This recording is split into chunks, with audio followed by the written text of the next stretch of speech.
శుక్లాంబరధరం విష్ణుం శశివర్ణం చతుర్భుజం ప్రసన్నవదనం ధ్యాయేత్ సర్వవిఘ్నోపశాంతయేత్. గురుర్బ్రహ్మా గురుర్విష్ణుః గురుర్దేవో మహేశ్వరః గురుః సాక్షాత్ పరబ్రహ్మ తస్మై శ్రీగురవే నమః. వ్యాసాయ విష్ణురూపాయ వ్యాసరూపాయ విష్ణవే నమో వై బ్రహ్మనిధయే వాసిష్ఠాయ నమో నమః. కూజంతం రామ రామేతి మధురం మధురాక్షరం ఆరుహ్య కవితాశాఖాం వందే వాల్మీకికోకిలం. శ్రుతిస్మృతిపురాణానాం ఆలయం కరుణాలయం నమామి భగవత్పాదశంకరం లోకశంకరం.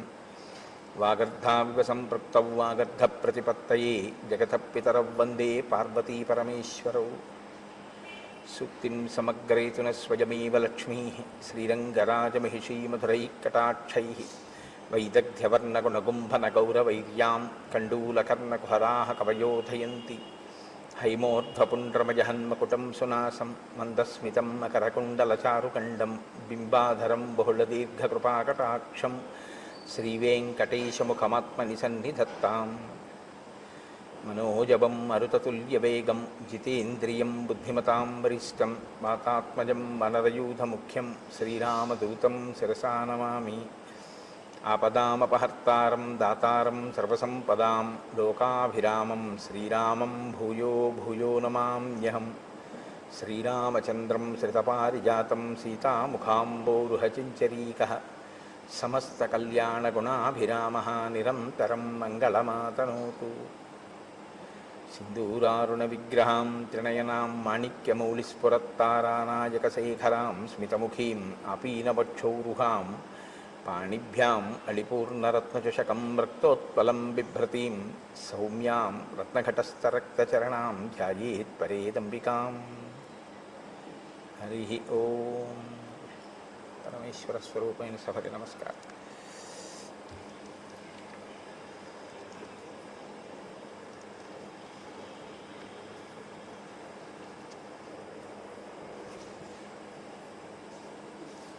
రాజ్యాభిషేకాన్ని పొంది రామచంద్రమూర్తి చేత అనుగ్రహింపబడి తాను జీవితంలో మళ్ళీ పొందలేను అనుకున్న సుఖాల్ని తిరిగి పొంది ఆ సంతోషంతో కాలం గడుపుతున్నటువంటి సుగ్రీవుడు రామచంద్రమూర్తికి మాట ఇచ్చిన ప్రకారంగా 4 నెలలు గడిచిపోయిన తరువాత సీతమ్మ తల్లి అన్వేషణ కొరకు ప్రయత్నించవలసిన వాడు దాని యందు తదేక దృష్టితో ఆ కార్యం మీద ప్రణాళికారచన చెయ్యడంలో విఫలమయ్యాడు.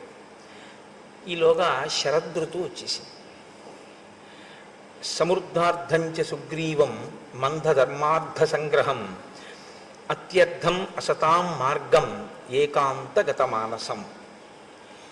ఈ శ్లోకాలు సుగ్రీవుణ్ణి ఉద్దేశించి చెప్తున్నట్లుగా ఉంటాయి, కానీ యథార్థానికి సమస్త జీవకోటి యొక్క పరిణామ క్రమంలో జరిగేటటువంటి ఒక పెద్ద దోషాన్ని ఆవిష్కరిస్తూ ఉంటాయి. అది చిట్ట చివరి తీర్పు ఎక్కడుంటుంది అన్న దగ్గర నేను దాన్ని స్పృశించే ప్రయత్నం చేస్తాను. ప్రతి చోట ఆ విషయాన్ని ప్రస్తావన చేయకుండా చిట్ట చివర దీని ముగింపులో దీని సందేశం ఏమిటి అన్నది నేను మీకు ఆవిష్కరించే ప్రయత్నం చేస్తాను.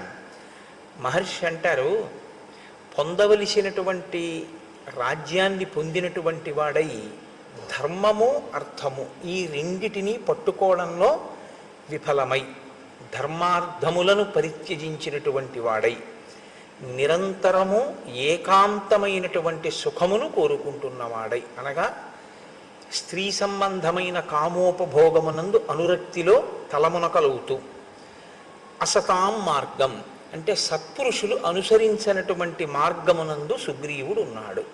ఇప్పుడు సత్పురుషులు అనుసరించని మార్గంలో సుగ్రీవుడు ఉన్నాడు అంటే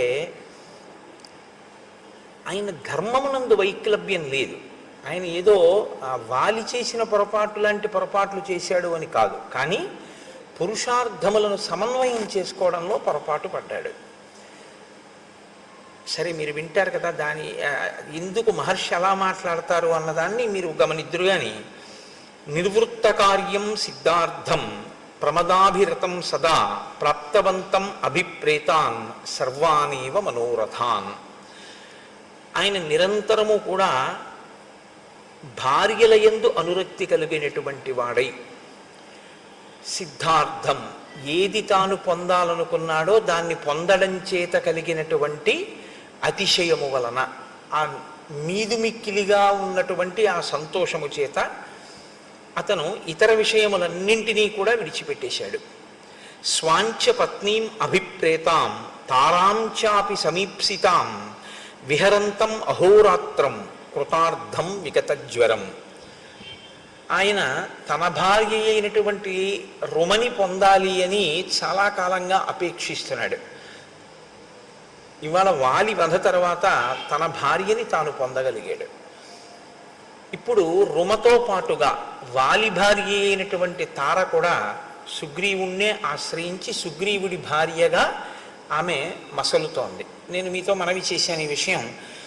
భర్త మరణించిన తరువాత సంధ్యావందనం చేసేటటువంటి అలవాటు ఉన్న వానర జాతిలో ఉన్న స్త్రీ ఆమె కోరుకుంటే ఆయన అన్నదమ్ముల్లో ఎవరినైనా పతిగా స్వీకరించవచ్చు. కాబట్టి ఇప్పుడు తార మళ్ళీ సుగ్రీవుణ్ణి భర్తగా స్వీకరించింది. కాతే కాంతా కస్తే పుత్ర సంసారోయమతీవ విచిత్ర కస్యత్వం తత్కుతయాయాత తత్వం చింతయ తదీయభ్రాత. శంకర భగవత్పాదులు అందుకే అంటారు, ఎవరు భార్య, ఎవరు బిడ్డలు, ఎవరు నువ్వు, ఎవరి కోసం ఎవరు. ఏదో కొద్ది రోజులు ఆ బాధ, ఆ శోకం, ఆ తర్వాత ఎవరి గొడవ వాళ్ళది. 11వ రోజు వచ్చేటప్పటికీ ఆస్తుల పంపకాల దగ్గర గొడవలు, వెళ్ళిపోయిన వాడిని తిట్టడం అన్ని చోట్ల సామాన్యమైనటువంటి విషయం. బీరువాలు తీయడం, తీసిన తర్వాత ఇదే ఈ నుంచింది అని దెబ్బలాడడం ఎన్ని చోట్ల చూడటం లేదు. కాబట్టి స్వాంచం ఆయన తార కూడా తనతో కూడినటువంటి కారణం చేత చాలా సంతోషంగా, అసలు అహోరాత్రం అంటే రాత్రి పగలు కూడా వేరొక వ్యవహారం అనేటటువంటిది ఏదీ లేకుండా స్త్రీ సుఖమును అపేక్షిస్తూ స్త్రీ సుఖమును పొందుతూ ఆయన తన జీవితాన్ని తాను సంతోషం అనుకుని గడిపేస్తున్నాడు. క్రీడంతమివ దేవేశం నందనేప్సరసాం గణై మంత్రిషు న్యస్తకార్యంచ మంత్రిణాం అనవేక్షకం. తాను రాజుగా నిర్వహించవలసినటువంటి బాధ్యతలు కొన్ని ఉంటాయి. ఇప్పుడు తను రాజ్యాన్ని పొందడంతో పాటుగా భార్యని కూడా పొందాడు, తారని కూడా పొందాడు. ఇప్పుడు ఆయనకి రెండూ వచ్చాయి, రాజ్యము వచ్చింది, భార్యలు వచ్చారు. కానీ దేనితో అంటకాగాడు అంటే ఒక్క భార్యలతోనే అంటకాగాడు. అలాగని రాచరికం వదిలిపెట్టాడా అంటే రాజుగానే ఉన్నాడు. మరి రాజ్యపాలన మంత్రులకు అప్పచెప్పాడు. సరే, మంత్రులకు అప్పచెప్పడం తప్పు కాదు, రాజు మంత్రుల యందు న్యాసం చేస్తాడు, ఆ బుద్ధితో ఉంటాడు. కానీ మంత్రులు తనకేమైనా సమస్య చెప్పవలసి వస్తే మంత్రులకి దర్శనం ఇవ్వడం, ఇది ఇక్కడ ఉంది అసలు సమస్య అంతా. మహర్షి మాట్లాడేటటువంటి మాటలు చాలా గంభీరంగా ఉంటాయి. ఆయన అంత తేలికగా ఏం మాట్లాడరు. ఇంకొకళ్ళ యొక్క ప్రవర్తనని పరిశీలనం చేసి ఆ శ్లోకాన్ని చెప్పేటప్పుడు వాల్మీకి మహర్షి శ్లోకాల్ని జాగ్రత్తగా పట్టుకుంటే మనం ఎలా ఉంటున్నాము అన్నది కూడా మనం పరిశీలనం చేసుకోవాల్సి ఉంటుంది. రెండూ పొందినటువంటి వాడు రెండిటి యందు బుద్ధి పెట్టి ఉంటే, రాజ్యపాలన సక్రమంగా చేసి భార్యల యందు అనురక్తితో ఉంటే అందులో మీరు నేను పెద్ద పట్టించుకోవాల్సిన విషయం, రామాయణంలో శ్లోకం రచన చేయవలసిన అవసరం వాల్మీకి లేదు. ఆయన రాజుగా ఉండి ఆ రాజ్యమునకు సంబంధించిన వ్యవహారములు మంత్రులకు విడిచిపెట్టాడు. ఇప్పుడు మంత్రులు ఏదైనా సమస్య వస్తే రాజు నిర్ణయం చేయాలి. రాజు నిర్ణయం చేయాలంటే మంత్రులు ఎవరిని కలవాలి? రాజుని కలవాలి. కానీ మంత్రులకి రాజదర్శనం లేదు. ఎందుకు లేదు? అహోరాత్రము తార రుమ ఇతర పత్నులతో తిరుగుతుంటాడు. తిరుగుతూ ఉండడం వల్ల మంత్రులకి దర్శనం ఇవ్వడు. మంత్రులకే దర్శనం ఇవ్వని వాడు ప్రజలకేం దర్శనం ఇస్తాడు? కాబట్టి ఇప్పుడు ప్రజలు తమ కష్టం చెప్పుకోవాలి అంటే రాజు యొక్క దర్శనం లేదు. మంచివాళ్ళై మంత్రులు మంచిగా పరిపాలిస్తే పర్వాలేదు, లేకపోతే అసలు రాజుకి ప్రజలకి మధ్య ఏ విధమైనటువంటి సమన్వయం లేదు. ప్రజలు ఎలా ఉన్నారో ఏమైపోతున్నారో ఆయనకు అనవసరం. ఆయన రాజుగా సుఖములను అనుభవించడానికి మాత్రం రాజపదవిని వాడుకుంటున్నాడు తప్ప, రాజపదవిని అనుభవిస్తున్నవాడు రాజుగా తన కర్తవ్యాన్ని చెయ్యడాన్ని విస్మరించాడు. ఇది మహర్షి యొక్క తీర్పు. కాబట్టి క్రీడంతమివ దేవేశం నందనేప్సరసాం గణై మంత్రిషు న్యస్త కార్యంచ మంత్రిణాం అనవీక్షకం. దేవేంద్రుడు నందనవనంలో తన భార్యలతో విహరిస్తూ ఎంత సంతోషంగా గడుపుతాడో, అప్సరసలతో విహరిస్తూ ఎంత సంతోషంగా గడుపుతాడో, అలా ఆయన కూడా తన భార్యలతో నిరంతరము వనముల యందు ఉపవనముల యందు విహరిస్తూ కాలాన్ని గడిపేస్తున్నాడు. కానీ ఒక ఆయన ఉన్నారు, ఆయన మహాప్రాజ్ఞుడు, బుద్ధిమతాం వరిష్టం. ఆయన గుర్తిస్తున్నాడు, రెండిటినీ గుర్తిస్తున్నాడు. ఏ రెండిటిని గుర్తిస్తున్నాడు? రామచంద్రమూర్తి ఓర్పుని గమనిస్తున్నాడు, సుగ్రీవుడి యొక్క వైక్లభ్యాన్ని గుర్తిస్తున్నాడు. Do not stretch the string beyond the last degree of its elasticity అని ఇంగ్లీష్లో ఒక ప్రొవెర్బ్. అంటే తెలుగులో అయితే తెగేదాకా తాడు లాక్కండి అంటాం, కానీ అది ఇంకొంచెం బాగుంటుంది. స్థితిస్థాపక శక్తిని మించిపోయేంత వరకు మీరు లాగవద్దు. అంటే అది కొంచెం సాగగలిగిన శక్తి అన్నది కొంతకాలం ఉంటుంది. సాగగలిగిన శక్తిని దాటి మీరు లాగారనుకోండి, అది తెగిపోతుంది. ఓర్పు అన్నది కూడా అంతే. ఓర్పు పడుతున్నాడు కదా అని మీరు లాగారనుకోండి, ఆ ఓర్పు తెగిపోతుంది, అది భగ్నమైపోతుంది. అప్పుడు దాని స్థానంలో ఏమొస్తుంది అంటే, సహనము ఎక్కడ నశిస్తుందో అక్కడ రావడానికి ఉండేటటువంటిది ఒక్కటే ఉంటుంది, క్రోధం. విశేషమైనటువంటి కోపము ఒక్కసారి ఆవిర్భవిస్తుంది. కాబట్టి ఇప్పుడు హనుమ యొక్క బుద్ధి శక్తి ఎక్కడుందంటే, రామచంద్రమూర్తి యొక్క ఓపిక, రామచంద్రమూర్తి వేచి చూస్తున్న స్థితి, రామచంద్రమూర్తి యొక్క సహనము పరీక్షకి గురైపోతున్నటువంటి స్థితి వచ్చేస్తుంది. ఈయన ఏ కబురు చేయడు, ఈయన మంత్రుల మాట వినడు, ఈయన మంత్రులకి దర్శనం ఇవ్వడు, అహోరాత్రములు భార్యలతో గడుపుతున్నాడు. కాలము తనకి అనుకూలంగా ఉండాలి, ముందు తన భార్యను కూడా తీసుకొస్తే తప్ప నువ్వు నీ భార్యతో సుఖించకూడదని రాముడు అనలేదు. ఇప్పుడు వర్షాకాలం నువ్వు చాలా కష్టపడి ఉన్నావు, హాయిగా సంతోషంగా గడుపు. వర్షాకాలం అయిపోయిన తర్వాత సీతాన్వేషణమునకు ప్రయత్నం చెయ్యి అన్నాడు. వర్షాకాలం అయిపోతోందనగానే జాగరూకుడు కావాలి కదా. ఇంకా వర్షాకాలం అయిపోవచ్చింది అనేటప్పటికీ ప్రణాళిక సిద్ధంగా ఉండాలి. ఎందుచేత అంటే కార్యము ముందా ప్రణాళిక ముందా అంటే శబ్దము వెలుతురులో ఉంటాయి అవి. మీరు చూడండి, ఎప్పుడైనా ఒక పిడుగు పడుతోంది అనుకోండి, పిడుగు యొక్క ధ్వని ముందు రాదు, పిడుగుపాటు ముందు రాదు, వెలుతురు ముందు వస్తుంది. ముందు ఒక పెద్ద వెలుతురు కొడుతుంది. వెలుతురు కొట్టింది అంటే మీరు చెవులు మూసుకోవడం ఏదో చేస్తారమ్మో పిడుగు పడుతోందని. తర్వాత ధ్వని వస్తుంది, ధ్వని తర్వాత పిడుగు పడుతుంది. 3 అంచెల కింద ఉంటుంది తప్ప పిడుగుపాటు అంటే ఒక్కసారి పిడుగు పడిపోవడం ఉండదు. ముందు తెలుస్తుంది. ఒక కార్యం చెయ్యాలి అన్న దాంట్లో దక్షత అన్న మాటకు అర్థం ఏమిటంటే, పకడ్బందీగా దాన్ని ప్రణాళికారచన చెయ్యవలసి ఉంటుంది. ఇది ఇలా ఉండాలి, ఇలా ఉండాలి, ఇలా ఉండాలి అని కార్యమునకు అనుగుణంగా, కార్య సాఫల్యము కొరకు, మీ ఆనుకూల్యత కొరకు కాదు, కార్యంగా ఫలితాన్ని ఇవ్వడానికి కర్మ. మీరు ఎప్పుడు జ్ఞాపకం పెట్టుకోవాల్సి ఉంటుంది ఈ విషయాన్ని. కర్మ జడం, కర్మ తనంత తానుగా ఫలితాన్ని ఇవ్వదండి. అందుకే భగవాన్ రమణులు ఉపదేశసారం చేస్తే కర్మ తజ్జడం అంటారు. కర్మ జడమైనటువంటిది. అది ఇప్పుడు ఇది ఎంత జడమో అంటే తనంత తానుగా దీనికి ఏమీ నిర్వహణ శక్తి ఎలా ఉండదో, ఒక విద్యుత్తు దీంట్లో ప్రసరిస్తే ఇది పనిచేస్తూ ఉంటుంది. అలా కర్మ కూడా జడం.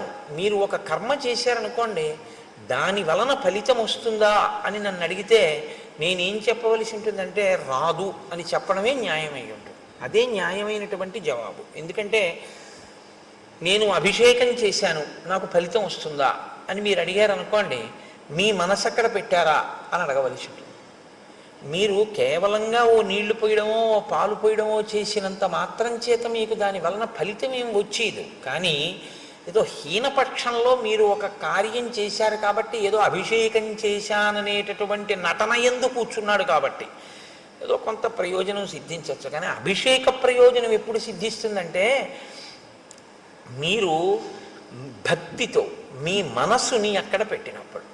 మీ మనస్సుని అక్కడ పెట్టినప్పుడు ఒక్కొక్కసారి ఏమవుతుందంటే పదార్థముల అవసరం ఉండదు, కర్మ అవసరం ఉండదు. కర్మ మనసు చేసేస్తుంది, మనసుకు ఆ శక్తి ఉంది. అందుకే దానికి స్వప్న వస్తుంది. మనసుకున్న బలం, మనసుకున్న బలహీనత రెండు ఒకటే బలహీనత, అదే బలం. మనసుకి ఏది బలహీనతో దాన్ని మీరు బలంగా మార్చగలిగితే మీరు ధన్యులు. మనసుకి ఏది బలమో దాన్ని మీరు బలహీనతగా మార్చుకుంటే మనం అధములం, అంతే తేడా. నీ మాట స్పష్టంగా లేదు అంటారు మీరు, నాకు తెలుసు. మీరు ఒక కర్మ చేస్తున్నారనుకోండి, ఆ కర్మ చేసే ముందు దాని యందు శ్రద్ధ అంటే భక్తి, అది ఎందుకు చేస్తున్నాం మనం అన్న విషయం మీద కొంత అవగాహన ఉండాలి. అది దీని కొరకు ఉద్దేశింపబడింది అన్నప్పుడు ఆ కోణంలోనే మీరు దాన్ని చెయ్యవలసి ఉంటుంది తప్ప ఏదో కర్మని కర్మగా చేశారనుకోండి. అన్నవరం సత్యనారాయణ స్వామి వారి వ్రతం 116 గంటలు కూర్చుని చేశాయనుకోండి, మీరు 116 మందిని త్రికరణ శుద్ధిగా చెప్పండి ఎందుకు చేశారు అని అడిగారు అనుకోండి. మేమందరం మా అమ్మాయి పెళ్లి కోసం చేశాం అన్నారు అనుకోండి, ఇప్పుడు చెయ్యకుండా చూస్తున్న ఆయన కూతురు పెళ్లి సెటిల్ అవ్వచ్చు. అదేమిటండి అని మీరు అడగచ్చు. ఈయన నవగ్రహ మంటపాన్ని ఆవాహన చేస్తూ సెల్ ఫోన్ మాట్లాడతాడు. ఇంకేవి పూజ అది వ్రతం కాదు, అది వ్రతభంగం. వ్రతములు చేయుచునొక్కమారైన ఎవ్వారిని విచారించినన్ వ్రతభంగంబులు మానునట్టి వరదున్ వామాక్షు లిక్షించియున్ గత చేలా ప్లవనంబు నీడు వ్రతభంగంబంచు పాలతటన్యస్తకరబ్జలై సరసలీలను రొక్కిరట్లందరూ అంటారు పోతన గారు కాత్యాయని వ్రతం గురించి మాట్లాడుతూ. ఎవరు మనసు తీసుకెళ్ళి అక్కడ పెట్టాడో వాడికి పదార్థము యొక్క అవసరం లేకుండా వాడు సృజించగలడు. స్వప్నం అందుకే కదండి వచ్చింది. స్వప్నంలో మీ శరీరం ఏమీ వెళ్ళదు, మీ కళ్ళేమీ చూడవు, మీరేం వెళ్ళరు. కానీ స్వప్నావస్థ మీరు జాగృతి యందు ఎలా ఉన్నారు అన్నదానికి ఒక రుజువు.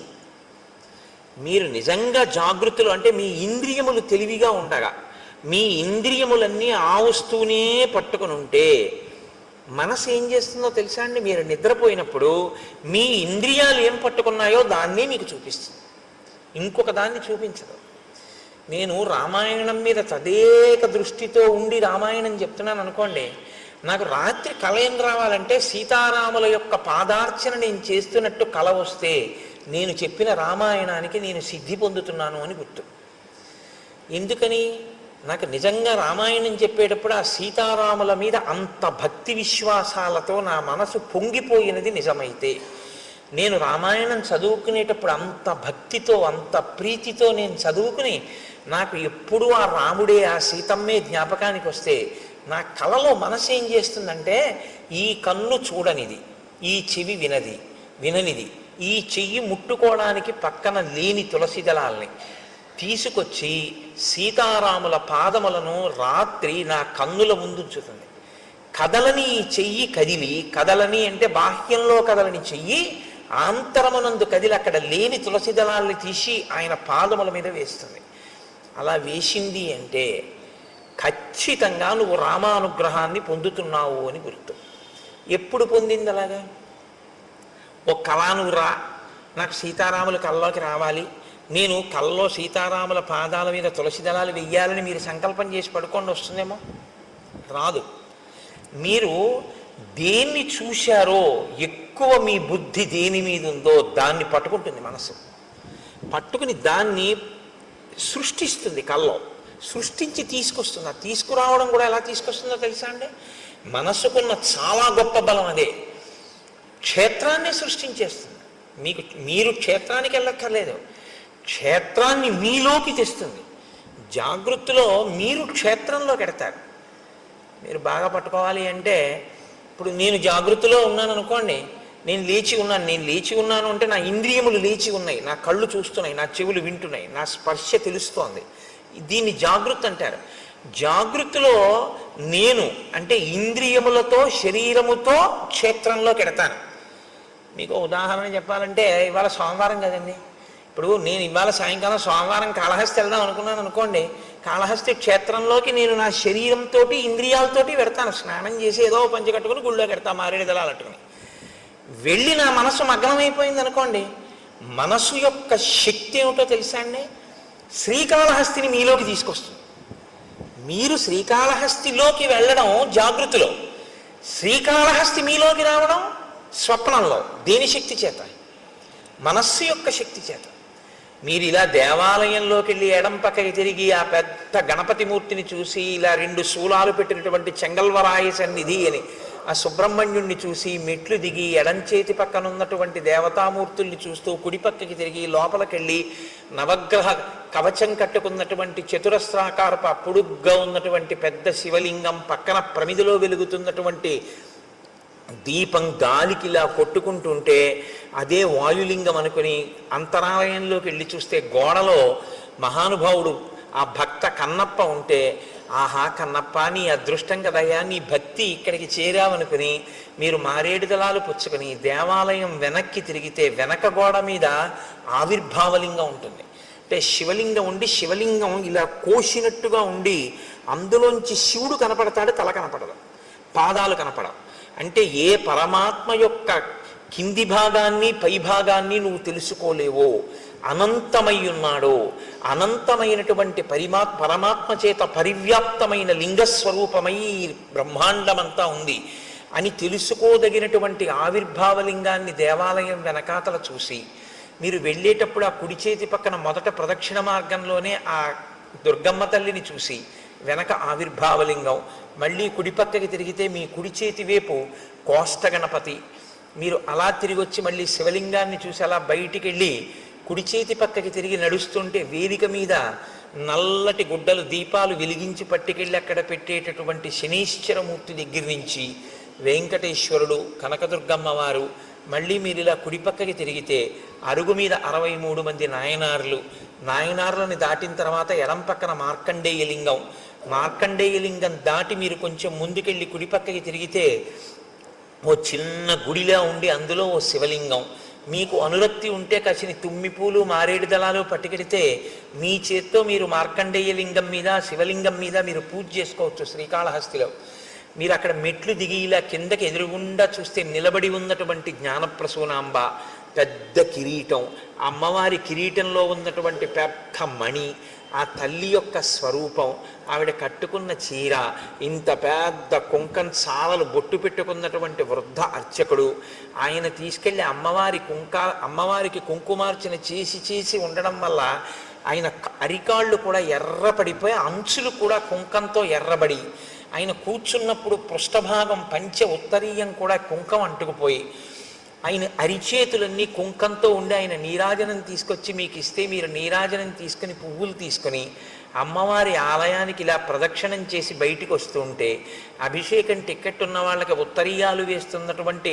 ప్రదేశం, ఆ ఎడంచేతి పక్కన ఉన్నటువంటి స్వామివారి ఊంజల్ మంటపం, అక్కడ ఉన్నటువంటి ఆ అద్దాల మంటపం, అది చూసి మీరు బయటికి వచ్చి మళ్ళీ ఇలా కుడి చేతి పక్కకి తిరిగి కుడిపక్క మెట్లెక్కితే ఒక చోట గీసినటువంటి వృత్తంలో నిలబడి చూస్తే మీకు ఎదురుగుండా కాళహస్తీశ్వరుని యొక్క శిఖర దర్శనం, ఇంకొక వృత్తంలో నిలబడి మీరు ఇలా చూస్తే అమ్మవారి శిఖర దర్శనం, ఇంకొక వృత్తంలో నిలబడి మీరు చూస్తే కొండ మీద ఉన్నటువంటి కన్నప్ప గుడి దర్శనం, యమధర్మరాజ ప్రతిష్ఠిత లింగం, అది దాటిటొస్తే ధర్మరాజ ప్రతిష్ఠిత లింగం అన్నట్టుగా ఉన్నటువంటి ఆ స్ఫటిక స్వరూపం, మీరు మళ్ళీ కుడిపక్కకి తిరిగితే కన్నప్ప లింగం అరుగు మీద, ఇలా కుడిపక్కకి తిరిగి చూస్తే దక్షిణాభిముఖంగా దక్షిణామూర్తి, అద్భుతమైన అలంకారంతో ఉన్న స్వామి, మీరక్కడ కింద పడి నమస్కారం చేసి ఎడం పక్కకి తిరిగి రాజద్వారంలోంచి బయటికి వెడితే ఎడం పక్కన ప్రసాదాల కౌంటరు, ముందుకెడితే నిత్యాన్నదానం, మళ్ళీ కుడిపక్కకి తిరిగితే ఓ పెద్ద ఏనుగు, అక్కడ టిక్కెట్లు అమ్మేటటువంటి ప్రదేశం, సహస్రలింగార్చన, రాహుకేతువుల పూజ టిక్కెట్లు అమ్మేటటువంటి స్థలం, ఆ మంటపం, ఆ బయటికి వెళ్ళిపోతుంటే అక్కడ ఏదో రకరకాల తైలాలు అమ్మేటటువంటి షాపులు, విభూతి మారేడు దళాలు పువ్వులు తుమ్మి పూలు అమ్ముతున్నటువంటి కొట్లు, ఆ బయటికి వస్తుంటే ఎడం పక్కన సుబ్రహ్మణ్యుడు, ఎదురుగుండా కాశీ విశ్వేశ్వరుడు, ఆ బయటికి వచ్చి అరుగు మీద ఆ కొబ్బరికాయలు వరుసగా అవన్నీ చూస్తూ మీరు అక్కడికి వచ్చి మళ్ళీ మీ చెప్పులు మీరు తీసుకుని మీరు అలా ముందుకెడితే ఒక్కసారి ఇక్కడే కదా పుష్పగిరి మఠం లోపలికి వెళ్ళి కాళ్ళు కడుక్కుని టిఫిన్కి వెడదామంటే లేదు లేండి పిల్లలు ఆకలేస్తోంది అంటున్నారు, ఈ శరవణ భవన్ బాగుంటుందంటే ఇందులో టిఫిన్ తిందామని భారీ అంటే శరవణ భవన్లోకి వెళ్ళి కూర్చున్న తర్వాత ఏమి ఇమ్మంటారు అని సర్వర్ అడిగితే మీకు తెలివి వచ్చింది అనుకోండి, ఇప్పుడు కాళహస్తి మీలో ఉందా, మీరు కాళహస్తిలో ఉన్నారా? మీ యందు కాళహస్తి ఉంది, మీలోకి కాళహస్తి చేరింది, శ్రీకాళహస్తి. ఇది మనస్సు యొక్క శక్తి. మనస్సు జాగృతి యందు బాగా దేన్ని పట్టుకుంటుందో దాన్ని సంకల్పంతో మీలోకి తీసుకొచ్చేయగలదు. అది వచ్చింది అని కూడా ఎవ్వరికీ తెలియదు లోకంలో. మీరు శ్రీకాళహస్తి వెళ్తే తెలుస్తుంది. మీలోకి శ్రీకాళహస్తిని తెచ్చేసుకోగలిగిన శక్తి మీకు వచ్చేసింది అనుకోండి, ఆయనలోకి శ్రీకాళహస్తిని తెచ్చేసుకుని ఆయన శ్రీకాళహస్తిలో ఉన్న శివలింగాన్ని అర్చిస్తున్నాడు, కూర్చున్నట్టున్నాడు. కానీ ఆయనలోకి శ్రీకాళహస్తి వచ్చి ఉంది అన్న విషయం కూడా ఎవరికీ తెలియదు. ఇప్పుడు మనసుకి శక్తి ఉందా లేదా?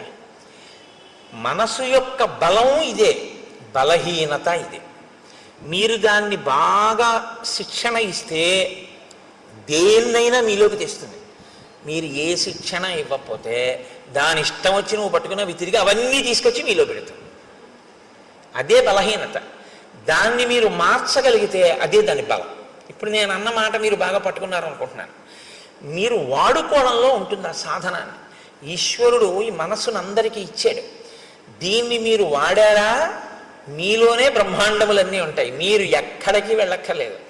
మార్నింగ్ వాక్ చేస్తూ మీరు అలా తిరుగుతూ మీరు ఇవాళ నేను 7 నదులలో స్నానం చేస్తానంటే చెయ్యొచ్చు. నేను ఇవాళ 7 క్షేత్రాలని చూస్తాను అనుకుంటే మార్నింగ్ వాక్ చేస్తూ మీరు 7 క్షేత్రాలని చూడొచ్చు. మీరు పైకి శరీరం తిరుగుతూ ఉంటుంది.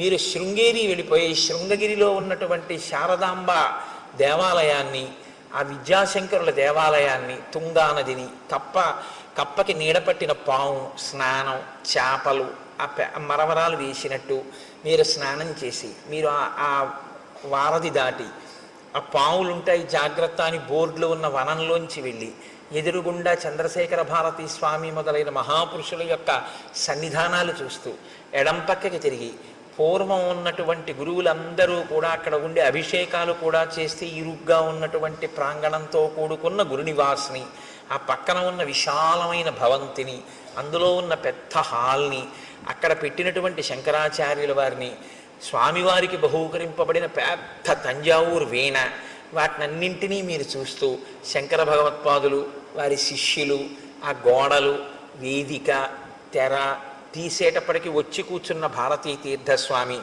ఆయన ఇలా కూర్చుని ఇంకా రుద్రం మొదలెట్టడానికి ముందు ఎవరితో మాట్లాడకుండా ఇటు తిరిగి కూర్చుని ఇటుపక్కకి ఇలా తలొక్కటి తిప్పి ఇలా అందరినీ ఇలా ఒక్కసారి పరికించి సభాపతిభ్యశ్చ ఓ నమో నమో అన్న భావన లోపల అంతా శివస్వరూపంగా చూస్తూ పైకి మన్ని చూస్తున్నారని మనం అనుకుంటే ఆయన ఒక్కసారి ఇలా ఇటు పక్క నుంచి ఇటు పక్క వరకు ఇలా చూసి ఇలా తలూపి ఆ శివలింగం మీదకి పెట్టినటువంటి ధారాపాత్ర, అందులోకి ఆయన పాత్రతో తీసి ఇలా పోస్తుంటే పడుతున్నటువంటి శివలింగం మీద పువ్వులు, ఆ ధారలు, ఆఖరణ ఆయన వస్త్రం తీసి ఆ శివలింగాన్ని తుడిచి పైకి లేవకుండా అందంగా ఈ చెయ్యి ఇలా ఎత్తి కింద పడకుండా దాన్ని ఆ శివలింగాన్ని అందంగా పెట్టి ఆ పువ్వులతో అలంకారం చేసి ఆయన చేసేటటువంటి అభిషేకం, ఇవన్నీ మీరు చూస్తుండగా, మీరు అనుభవిస్తుండగా మీ 5 రౌండ్లో 6 రౌండ్లో మీ మార్నింగ్ వాక్ అయిపోతుంది. శరీరానికి వ్యాయామం అయింది, మనసుకి శృంగేరి దర్శనం అయిపోయింది. మనసుకు ఆ శక్తి ఉంది. శరీరం తిరుగుతూ ఉంటుంది, మనస్సు వెళ్ళిపోతుంది, ఎటు కావాలంటే అటు వెడుతుంది. దాన్ని మీరు అలవాటు చేస్తే శృంగేరి వెళ్తుంది, మీరు అలవాటు చేస్తే గంగానదికి వెడుతుంది, మీరు అలవాటు చేస్తే కాశీ వెడుతుంది, మీరు అలవాటు చేస్తే మీరు ఎక్కడికి వెళ్ళమంటే అక్కడికి వెళ్తుంది. ఎప్పుడు మీరు జాగృతిలో మనసును అక్కడ పెడితే, మీరు శృంగేరి వెళ్ళినప్పుడు మీ మనసు అక్కడ పెడితే మీ మనసు తర్వాత శృంగేరిని చేస్తుంది. ఇప్పుడు మీరు శృంగేరి శరీరంతో వెళ్ళి మీ మనసు కాకినాడలోనే ఉందనుకోండి, శృంగేరిని మీలోకి తేవడం ఇక మనసుకి సాధ్యం కాదు. అదే దాని బలహీనత, అదే దాని బలం కూడా. ఇప్పుడు మీరు దాని బలాన్ని బలంగా మీరు వాడుకోగలిగితే అది మీకు ప్రయోజకత్వాన్ని సాధించి పెడుతుంది. అది మీకు చేత కాకపోతే ఆ మనసే బంధనానికి గురి చేస్తుంది. అందుకే మన ఏవ మనుష్యాణం కారణం బంధమోక్షయో అంటాడు పరమాత్మ గీతాచార్యుడు. కేవలం మనస్సే, ఒకడు బంధింపబడుతున్నాడు, ఒకడు మోక్షం వైపుకి వెళ్ళిపోతున్నాడు. మీరు ఒకటి గుర్తుపెట్టుకోండి, కట్టాలన్నా విప్పాలన్నా తాడు తప్ప ఇంకోటి ఉండదు కట్టడానికి విప్పడానికి. మీరు ముందు ఇట్నుంచి తిప్పి చుట్టేస్తే కట్టు, ఇట్నుంచి తిప్పి చుట్టేసినా కట్టే. ఇప్పుడు నన్ను ఇలా కట్టేయండి అన్నారు అనుకోండి, ఓ తాడు తీసుకొచ్చి ఇలా తిప్పేసినా నన్ను కట్టేసినట్టే, ఇలా తిప్పేసినా నన్ను కట్టేసినట్టే. కట్టినా తాడే, విప్పాలంటే మీరు ఎటు కట్టారో దానికి వ్యతిరేక దశలో తిప్పేయడమే తాడు. ఇట్నుంచి కట్టారనుకోండి, ఇట్నుంచి తిప్పేస్తే విప్పేశారు. వ్యతిరేక దిశలో తిప్పితే విప్పడం, మీరు కట్టాలనుకున్నది ఏ దిశలో కావాలంటే అటు తిప్పితే కట్టడం. కట్టినా విప్పినా చెయ్యి తిప్పడంలో ఉంది. మీరు ఎటు తిప్పి ఒకలా తిప్పితే కట్టు, ఒకలా తిప్పితే విప్పడం. ఆ తాడు మాత్రం అదే. కట్టుకోవడం విప్పుకోవడం మీ చేతిలో, కట్టుకున్నా విప్పుకున్నా మీ ఇష్టం. ఈశ్వరుడు మనస్సుని ఇచ్చేశాడు అంతే, తాడు మీకు ఇచ్చాడు. ఇది ఆశ్రమాన్ని ధన్యం చేసుకోవడం అంటారు. ఎందుకు ఎడుతున్నావు గృహస్థాశ్రమంలోకి? ఆవిడ నువ్వు కలిసి తరించడానికి. నీ చెయ్యి ఆవిడ ఎందుకు పట్టుకుందంటే 24 గంటలు నీకు కావలసిన రుచులతోటి నీకు వండి పెట్టడానికి, నీకు సంతానం కనడానికి, శరీరం జర్జరీభూతమైపోయేంత వరకు కూడా కామప్రచోదనంతో బతకడానికి ఇవ్వలేదు ఆవిడ్ని కన్యాదాత.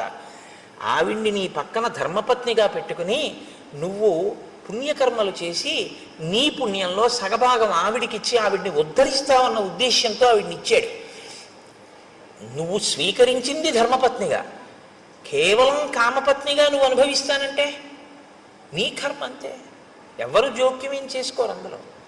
కానీ పాడైపోవడం అనేది మాత్రం జరిగిపోతూ ఉంటుంది అంతే. కాలం ఆగదు కదండి, వెళ్ళిపోతుంది కాలం. ఆ కాలంలో నువ్వు ఏం పట్టుకున్నావో, కామం ఒక్కటే పట్టుకున్నావు. ఏది వదిలిపెట్టేశావు? ధర్మముతో అర్థాన్ని, ధర్మానికి కామాన్ని ముడేయడం మర్చిపోయావు. కామము ధర్మబద్ధమే కావచ్చు, భార్యతోనే ఉన్నావు, కానీ కాలమంతా దానికే ఉపయోగించావు. ఇప్పుడు మరి మిగిలినవి ఏమైపోయాయి? పురుషార్థాలు. మరి ధర్మం ఏది, అర్థం ఏది? అప్పుడు ఇంకా మరి ఒక పురుషార్థంతోనే పట్టు కూర్చుంటే జీవితం ఏది? మితిమీరిన వ్యామోహమైంది తప్ప అది పురుషార్థ సమన్వయం ఎలా అయింది? పాడవుతున్నట్ట, సన్మార్గంలో ఉన్నట్ట. అందుకని అన్నారు మహర్షి, సత్పురుషుల మార్గమును విడిచిపెట్టాడు అన్నారు. అంటే పురుషార్థములను సమన్వయం చేసుకోవడం రాలేదు. రాజ్యాన్ని వదిలిపెట్టి కేవలం భార్య యందు మనసు పెట్టుకున్నాడు. ఇంకొక ఆయన మహాపురుషుడు, ఆయనేం చూస్తున్నారు? ఆయన తిరిగారు ఈయనతో పాటే, హనుమ. ఆయన అప్పుడు ఆయనకి ఒకటే, ఇప్పుడు ఆయనకి ఒకటే. ఇప్పుడు ఆయన ఏం ఆలోచిస్తున్నారు? మహానుభావుడు రామచంద్రమూర్తికి మాట ఇచ్చాడే, ఆయన అలా అరణ్యంలో కూర్చుని ఉన్నారే, మన గుహలో కూర్చున్నారే. మరి శరత్కాలం వచ్చేసింది, ఈయనేమో చెయ్యవలసిన ప్రణాళికారచన చెయ్యట్లేదు. ఇంతకీ ఎక్కడ బయలుదేరాను? పిడుగు ధ్వని వెలుతురు, ముందు ప్రణాళికారచన అన్నది ఒకటి ఉండాలి కదా. ఆయన కోప్పడ్డాక నువ్వు వానరాల్ని పిలవడం వేరు. నువ్వు ముందు ప్రణాళిక ఏది నీకు? రేపు రాముడు వచ్చి అడిగితే ఏం చెప్తావు? కనీసం అయ్యా నేను కబురు చేశానండి నేను చెప్పడానికి నీకు ఒకటి ఉండాలిగా. చేసిన పని అసత్యం చెప్పలేదుగా రాముడితో. ఇప్పుడు ప్రభువుని రక్షించడం అంటే అది మంత్రి అంటే. కనీసంలో కనీసం ఈయనకి గుర్తు చేసి ఆ సైన్యాధిపతిని పిలిచి, ఒరే సైన్యాలన్నీ సిద్ధం చేయండిరా, మనం ఎప్పుడప్పుడు వెళదామంటే, ఒకవేళ రాముడికి కోపం వచ్చినా అయ్యా నేను కబురు చేశానండి అని చెప్పడానికైనా ఉంటుంది. బతుకుతాడు రాజు. రాజుని రక్షించాలి సచివుడు. కాబట్టి మహానుభావుడయ్యాడు హనుమ. అందుకే ఆయన ఎక్కడుంటే అక్కడ బ్రతుకుతారు మనుషులు. ఆయన ఎక్కడుంటే అక్కడ బ్రతుకుతారు. కాబట్టే ఇప్పుడు ఆయన సాచివ్యం చేశారు. కాబట్టి ఆయన ఆలోచించారు. ఆలోచించి సుగ్రీవుడి దగ్గరికి వెళ్ళి ఆయన ఒక మాట చెప్తున్నారు. తదిదం మిత్ర కార్యం నహ కాలాతీతం అరిందమ తదిదం క్రియతాం రాఘవస్వైత వైదేహ్యా పరిమార్గణం తదిదం వీర కార్యంతే కాలాతీతమరిందమ. నీవు మిత్రకార్యమును చెయ్యవలసినటువంటి అవసరం ఉంది. నీకు మిత్రులు ఉపకారం చేశారు, తిరిగి నువ్వు ప్రత్యుపకారం చెయ్యాలి. ప్రత్యుపకారం చెయ్యడం అనేటటువంటిది నీ మనసులో అవకాశం సావకాశం అని అనిపించినప్పుడు చేయడం కాదు. ఏ కాలంలో చెయ్యాలో ఆ కాలంలో చెయ్యాలి. ఏ కాలంలో చెయ్యాలని రాముడు చెప్పాడు? వర్షాకాలం అయిపోయాకని చెప్పాడు. వర్షాకాలం అయిపోయింది, నువ్వు మొదలు పెట్టాలి. ఇప్పుడు రాముడి వైపు నుంచి కాదు మొదలవ్వవలసింది. రాముడు నీకు ఇచ్చిన సమయం అయిపోయింది. ఇప్పుడు ప్రత్యుపకారం నీ వైపు నుంచి మొదలవ్వాలి. నువ్వు దాన్ని విస్మరించావు. కాబట్టి ఇప్పుడు ఎప్పుడైతే నువ్వు విస్మరించావో నువ్వు కృతాపరాధుడవయ్యావు, నువ్వు అపరాధం చేసిన వాడివయ్యావు. ఆయన ఇంకా చాలా గొప్ప ధర్మంలో ఉన్నాడు. ఏమిటి ఆయన పట్టుకున్న గొప్ప ధర్మం? నచ కాలం అతీతంతే నివేదయతి కాలవిత్ త్వరమానోపి సన్ ప్రాజ్ఞ తవ రాజన్ వశానుగ. ఇచ్చిన కాలం దాటిపోయింది, సుగ్రీవుడు ఏ ప్రయత్నం చెయ్యట్లేదు అని తెలుసున్నా ఆయన ఇంకా ఓపిక పడుతున్నాడు. పోన్లే చూద్దాం చూద్దాం చూద్దాం అని ఆలోచిస్తున్నాడు. నీ అంత నువ్వు ముందుకొస్తే తనొక కఠినమైన మాట అన్నానన్న బాధ తనకి మిగలకూడదని నువ్వు ఇది గుర్తించట్లేదు. గుర్తించకుండా కాలమును దుర్వినియోగం చేస్తున్నావు. ఒకసారి దుర్వినియోగం కాని అయిందో ఆ తర్వాత నువ్వు మనసులో ఉపకారం చేద్దామని అనుకున్నా సరే కాలమునందు చెయ్యవలసినది చెయ్యలేదు కనుక నువ్వేం చేయవలసి ఉంటుందో తెలుసా? తల ఉంచుకుని నిలబడి క్షమార్పణ చెప్పి ఆ పని చేయవలసి ఉంటుంది. ఇప్పుడు ఆ పని చేసినా చెయ్యవలసిన వేళకి చేసిన వాడన్న ఖ్యాతి ఉండదు. మరిచిపోయి గుర్తు చేస్తే చేసిన వాడన్న పేరు వస్తుంది. చెయ్యలేదా చేశావు, ఉపయోగం ఉందా? లేదు. మీకండి రామాయణంలో టైం మేనేజ్మెంట్ అని ఇవ్వాలంటున్నారు. ఈ టైం మేనేజ్మెంట్ అన్న దాని కోణంలో రామాయణాన్ని మాట్లాడితే శ్రీరామాయణము టైం మేనేజ్మెంట్ అంటే కాలమును చక్కగా దక్షతతో వినియోగించుకొనుట అని నిజంగా మేనేజ్మెంట్ సైన్సెస్ చదువుకునేటటువంటి స్టూడెంట్స్కి శ్రీరామాయణంలోంచి కానీ అన్వయం చేస్తే నేను మీకు నిజం చెప్తున్నాను, ఎక్కడా దొరకనంత గొప్ప విషయాలన్నీ శ్రీరామాయణంలో ఉన్నాయి. ఎంత గొప్పగా మాట్లాడతాడో, ఎన్ని చోట్ల వస్తుందో. చెయ్యవలసిన సమయమునందు చెయ్యవలసిన పని. సుందరకాండలో కూడా అత్యద్భుతంగా ప్రస్తావన చేస్తారు దీని గురించి. కాబట్టి అందుకే నేను మీతో మనవి చేసింది, శ్రీరామాయణం అనేక కోణములలో మనకి నేర్పుతుంది. వ్యామోహాలకి లొంగిపోకుండా చెయ్యవలసిన సమయానికి చెయ్యవలసిన పనికి టక్కన లేచిపోగలిగిన శక్తి ఎక్కడి నుంచి వస్తుందంటే రామాయణంలోంచే వస్తుంది. కాబట్టి నచ కాలం అతీతంతే నివేదయతి కాలవిత్ తరమాణోపి సన్ ప్రాజ్ఞ తవ రాజన్ వశానుగః అని అకర్తురపి కార్యస్య భవాన్ కర్తా హరీశ్వర కిం పునః ప్రతికర్తుస్తే రాజ్యేన చ వధేన చ. రాజా, నువ్వు ప్రత్యుపకారం చేసేటటువంటి స్వభావం లేనివాడివని నేను అంటలేదు, నువ్వు అటువంటి వాడివని నేను అన్నాను. ఎందుకంటే ప్రత్యుపకారం చెయ్యడం కాదు, నీకున్నటువంటి లక్షణం ఏమిటో తెలుసా? అసలు ఉపకారం చెయ్యని వాడికి ఉపకారం చేస్తాం. అంత మంచివాడివి, చాలా మంచివాడివి, అందులో ఇంక సందేహమేం లేదు. భవాన్ కర్తా హరీశ్వర, ఓ వానరరాజా, నువ్వు అటువంటి ఉపకార బుద్ధి కలిగిన వాడివి. కానీ కిం పునః ప్రతికర్తుస్తే రాజ్యేనచ వధేనచ, రెండు గొప్ప కార్యములు నీకు చేశాడు రాముడు. ఒకటి రాజ్యం ఇచ్చాడు, రెండు రాజ్యం ఇవ్వడం కాదు, ఎవరు బతికుండగా నీకు అసలు రాజ్యము ప్రాణము భార్య ఈ మూడు సంశయాత్మకమో అటువంటి వాణ్ణి తన ప్రాణాలు పణంగా పెట్టి చంపాడు. వాలి ఇలా చూశాడు అనుకోండి, ఆయన వేగానికి హద్దు ఉందంటే ఇంకా అంటే రాముడు నిగ్రహించలేడా అన్నది పక్కన పెట్టండి, చాలా పెద్ద ప్రమాదకరమైన పరిస్థితి వచ్చేస్తుందా, వచ్చేదా? కాబట్టి తన ప్రాణములను పణంగా పెట్టి వాలిని వధించాడు. నువ్వేం చేస్తున్నావు? చెయ్యవలసిన సమయానికి చెయ్యవలసినటువంటి పని చెయ్యాలి. ఏమండి, నేను ప్రత్యుపకారం చెయ్యని వాడిని కాను, ఎవరో నాకు ఉపకారం చెయ్యని వాళ్ళకు కూడా వాళ్ళకి చేశాను, వీళ్ళకి చేశాను, వాళ్ళకి చేశానంటే నువ్వు నోరు ముయ్యవయ్యా. నీ ఈ రాజ్యం అసలు చేయడానికి ఎవడిచ్చాడు?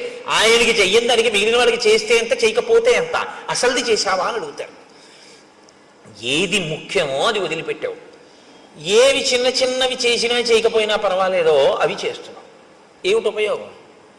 కొన్ని వేళ పట్టున చేయవలసి ఉంటాయి, కొన్ని వేళ తప్పి చేసినా వచ్చే ప్రమాదం ఏమి ఉండదు. అవి వేళ పట్టున చేయవలసినవి వేళ పట్టున చేసేయాలి మీరు. దానికి మీరు ఇంక ఎంత ఖచ్చితంగా ఉండాలంటే అందులో ప్రత్యేకమైనటువంటి క్రమశిక్షణ ఉండాలి. ప్రత్యేకించి బ్రాహ్మీ ముహూర్తంలో అంటే ఉదయం వేళలో ఎంత త్వరగా వీలైతే అంత త్వరగా పూజామందిరంలోకి వెళ్ళిపోవాలి.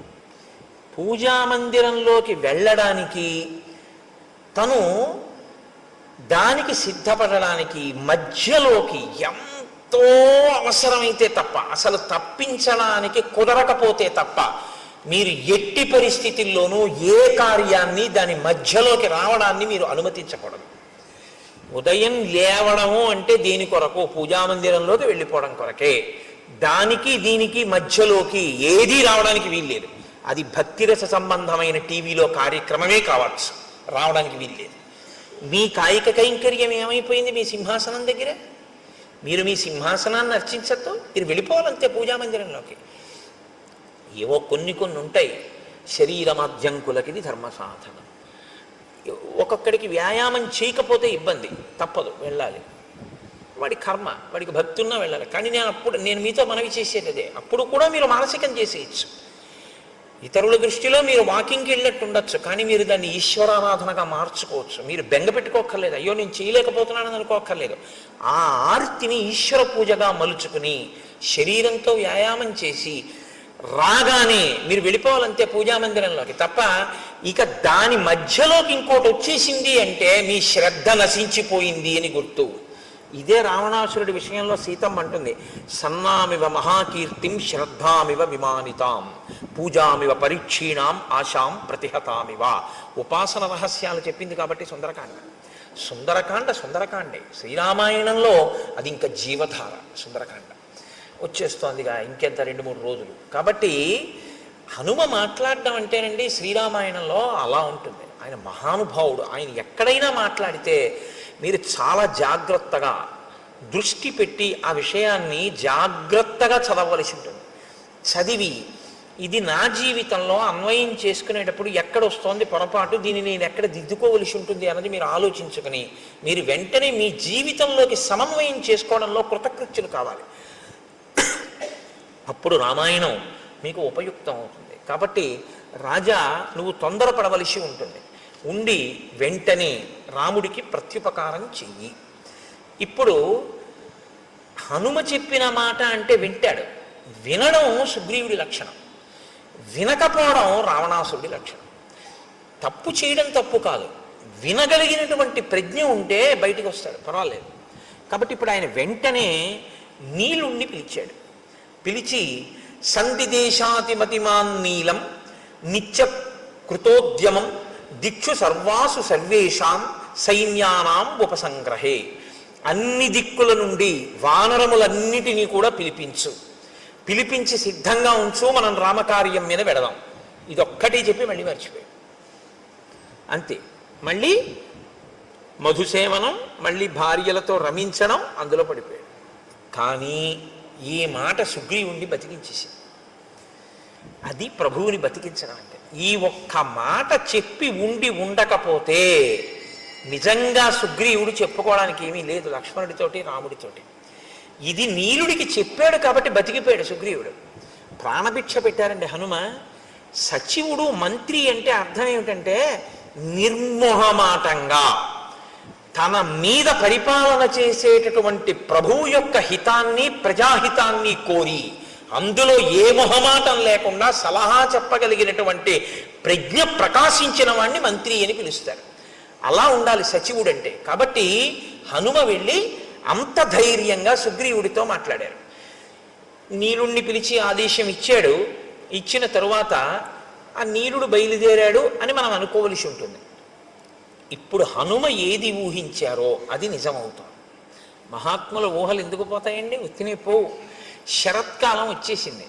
శరత్కాల చిహ్నములను వర్ణించాడు రామచంద్రమూర్తి లక్ష్మణుడితోటి. వర్ణించి ఆ లక్ష్మణునితో ఒక మాట చెప్పాడు. అన్యోన్యబద్ధ వైరాణం జిగీషూణాం నృపాత్మజ ఉద్యోగ సమయ సౌమ్య పార్థివానాం ఉపస్థిత. ఇయం సా ప్రథమా యాత్ర పార్థివానాం నృపాత్మజ నచ పశ్యామి సుగ్రీవం ఉద్యోగంచ తథావిధం. ఇప్పుడు శరదృతు వచ్చింది కాబట్టి ఆకాశం అంతా పిండారబోసినట్టుగా వెన్నెల ప్రకాశిస్తూ ఉంటుంది. కాబట్టి విశేషమైన చలిగాలులు కానీ వర్షాలు కానీ ఉండవు, వేడి ఉండదు. కాబట్టి రాజులందరూ కూడా జైత్రయాత్రలు చేస్తూ వాళ్ళు మనసులో విజయం పొందాలన్న ఆకాంక్షని నెరవేర్చుకునేటటువంటి సమయము ఆసన్నమైపోయింది. ఆ దిశగా ఉద్యోగం చేస్తున్నారు. ఉద్యోగం అంటే ప్రయత్నం. ఆ దిశగా రాజులందరూ ప్రయత్నం చేస్తున్నారు. నేను కూడా సీతమ్మ యొక్క ఎడబాటు వలన కలిగినటువంటి శోకము నుండి బయటికి రావడం కొరకు రావణాసురుని మీద యుద్ధానికి వెళ్ళవలసి ఉంది. కానీ ఎవరు నాకు ఇందులో తోడ్పడాలో ఆ తోడ్పడవలసినటువంటి ప్రధానమైన వ్యక్తి అయిన సుగ్రీవుడు మాత్రం అసలు దీని గురించి పట్టించుకున్నట్లు లేదు, విస్మరించాడు. అసలు ఇటువంటి ప్రయత్నం ఒకటి చెయ్యాలి అన్న ఆలోచన ముందు ఎవరికి రావాలో, ఇప్పుడు ఎవరికి వస్తే తప్ప కదలదో ఆయనకి రాలేదు. అంటే రాముడు ఒక్కడు చేయలేడా అండి? నరుడి కథగా మీరు వినండి. నేను మీతో తరచూ మనవి చేస్తున్నాను. ఇప్పుడు ఈ ఆక్రోశంలోంచి ఏ మాట వస్తుందో అదే వస్తుంది. మన్ని ఒక ఆయన పట్టించుకోలేదనుకోండి, అస్సలు ఏ ప్రాధాన్యత ఇవ్వకుండా ఏమీ పట్టించుకోకుండా నేను చేస్తానులేండి తప్పకుండానని అసలు ఆయన చేయడానికి దాని గురించి ఆలోచనే లేదనుకోండి, అప్పుడు మీరేమంటారు? అవును, నా గురించి ఎందుకు పట్టించుకుంటాడు, ఇప్పుడు నా అవసరం ఏం లేదుగా, ఇప్పుడు నా పని ఆయనకి ఏం లేదు, నన్ను చేతకానివాడు అనుకుంటున్నాడు, నేనేం చేయలేను అనుకుంటున్నాడు, అందుకని ఇప్పుడు నా గురించి అసలు ఆలోచన ఎందుకు చేస్తాడు? నేను వెళ్ళి ఆయన్ని అడిగితే చేసి పెడతానన్నాడు, కానీ కనీసం ఏమంటే నేను ఇలా చేస్తాను చేయట్లేదు, మీ మాట నాకు జ్ఞాపకం ఉందని కూడా అంటలేదు. చూసావా, అంటాడా? అండా. నరుడన్న వాడి మనస్వభావం అలాగే ఉంటుంది. దీని తర్వాతి మాట అదే రావాలి. అలా రాకుండా ఏదో త్రికాల వీధిలా వశిష్ఠుల్లా విశ్వామిత్రుల్లా నాకు తెలుసు నీలుణ్ణి పంపించాడు, ఆ తర్వాత వ్యామోహంలోంచి బయటకు వస్తాడు, ఇలా మాట్లాడాడు అనుకోండి, నరుడు అవడు. నేను అందుకే మీకు తరచు మనవి చేస్తుంటాను, శ్రీరామ కథ నరకథ. ఒక నరుడు ఎలా ప్రవర్తిస్తాడో అలాగే మాట్లాడతాడు అని చెప్తుంటాను. కాబట్టి ఆయన అన్నాడు, అనాదో హృతరాజ్యోయం రావణేన చ దర్శిత దీనో దూరగృహ కామి మాం చైవ శరణంగతః. లక్ష్మణ, సుగ్రీవుడు ఏమనుకుంటున్నాడో తెలుసా? అనాథో, నేను అనాథుణ్ణి, నాకెవరు లేరు, నన్ను పట్టించుకునే వాళ్ళు లేరు. హృతరాజ్యోయం, నా రాజ్యం పోయింది. రావణేనచ దర్శిత, నేను రావణుడి చేత అవమానింపబడిన వాణ్ణి. దీనో, దీనుణ్ణి, నా భార్యని నేను రక్షించుకోలేని స్థితిలో ఉన్నవాణ్ణి. దూరగృహ, ఇంటి నుంచి చాలా దూరంగా ఉన్నాను, కష్టం చెప్పుకోవడానికి కూడా ఎవరూ లేరు. కామి, భార్య గురించి పరితపిస్తున్నటువంటి వాణ్ణి.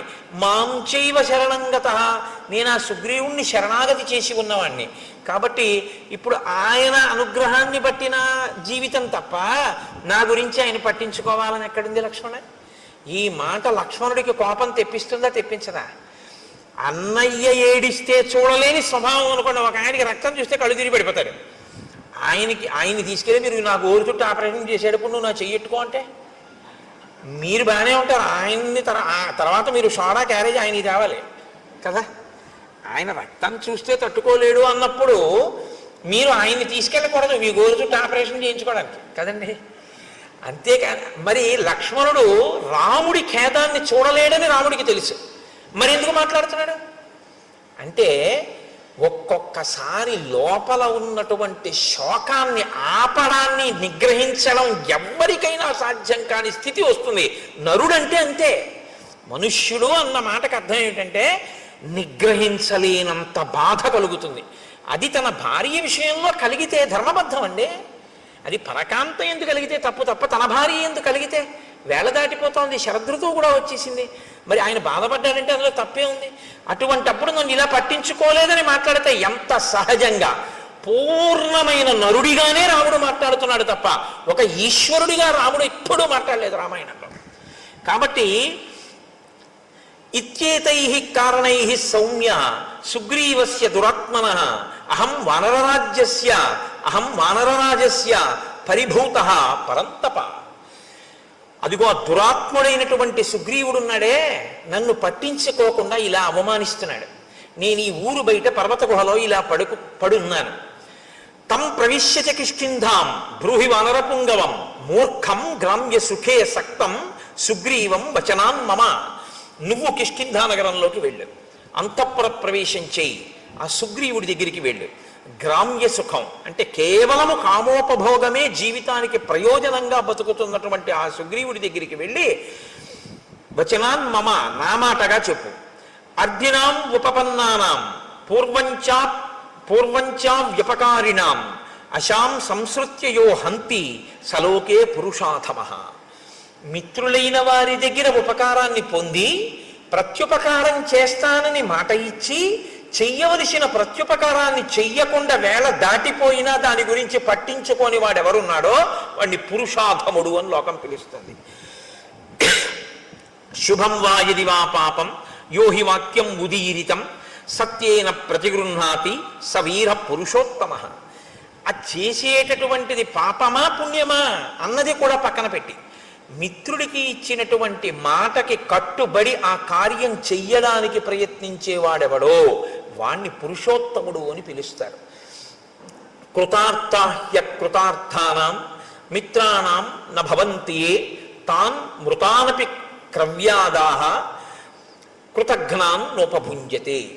ఎవరు మిత్రులు చేసిన ఉపకారము వలన తాను గట్టెక్కి మిత్రుణ్ణి గట్టెక్కించడానికి ఉపకారం చెయ్యవలసిన సమయంలో ఉపకారం చెయ్యకుండా ముఖం చాటేసి తిరిగి జీవితాన్ని వెళ్ళబుచ్చుకునే ప్రయత్నం చేస్తాడో అటువంటి వాడు మరణించిన తరువాత వాడి శరీరాన్ని కుక్కలు కూడా ముట్టుకోవు అని చెప్పు. నూనం కాంచన పృష్టస్య వికృష్టస్య మయారణే ద్రష్టుం ఇచ్చతి చాపస్య రూపం విద్యుద్గణోపమం.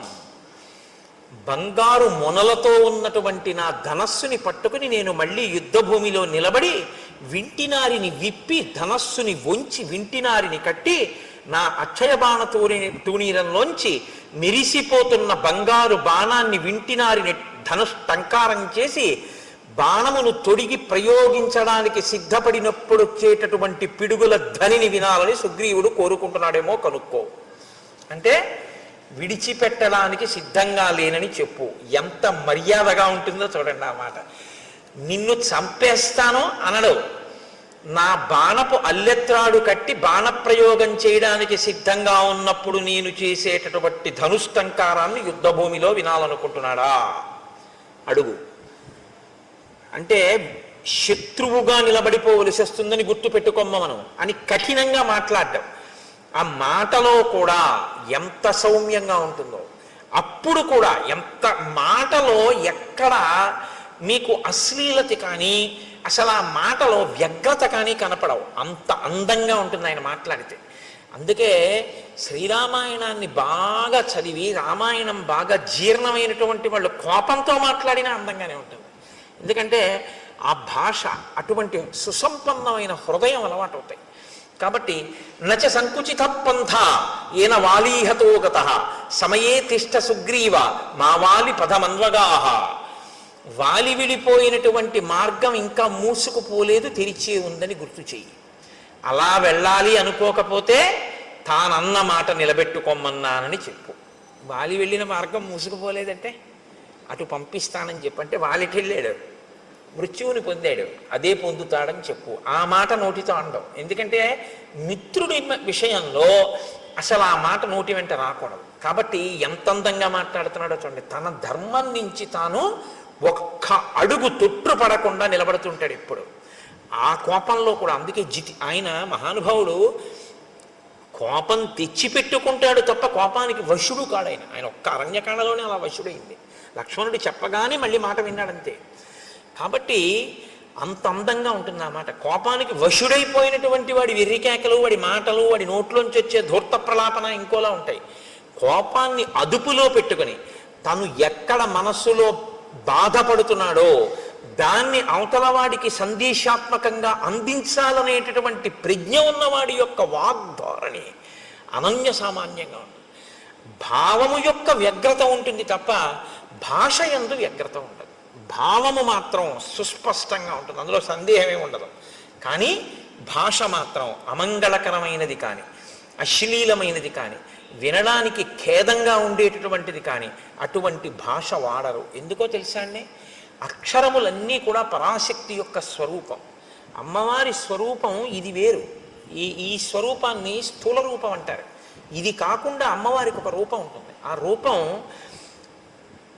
అక్షరాలన్నీ సంస్కృతంలో మాతృకలు అని పిలుస్తాం. ఆ అక్షరాలన్నీ ఏ ఉంటాయో ఆ అక్షరాలన్నీ అమ్మవారి యొక్క స్వరూపాలు. శబ్దము మనం అక్షరాన్ని ఉపయోగించడానికి నాలుకని తిప్పినప్పుడు ఉపయోగించేటటువంటి మాట ఉందే, అది ఆ శక్తి అమ్మవారి అనుగ్రహంతో పలుకుతాం అక్షరాలు. అందుకే అక్షరములే పదములు అవుతాయి, పదములు వాక్యములు అవుతాయి, వాక్యములలో అర్థం ఉంటుంది. మీరు అక్షరాల్ని ఎన్ని మాటలు దుర్వినియోగం చేశారో అన్ని మాటలు పరాశక్తి లెక్కలోకి తీసుకుంటుంది. వీడు నా స్వరూపాన్ని ఖేదపరిచాడు, అక్షర స్వరూపాన్ని దుర్వినియోగం చేశాడు అని.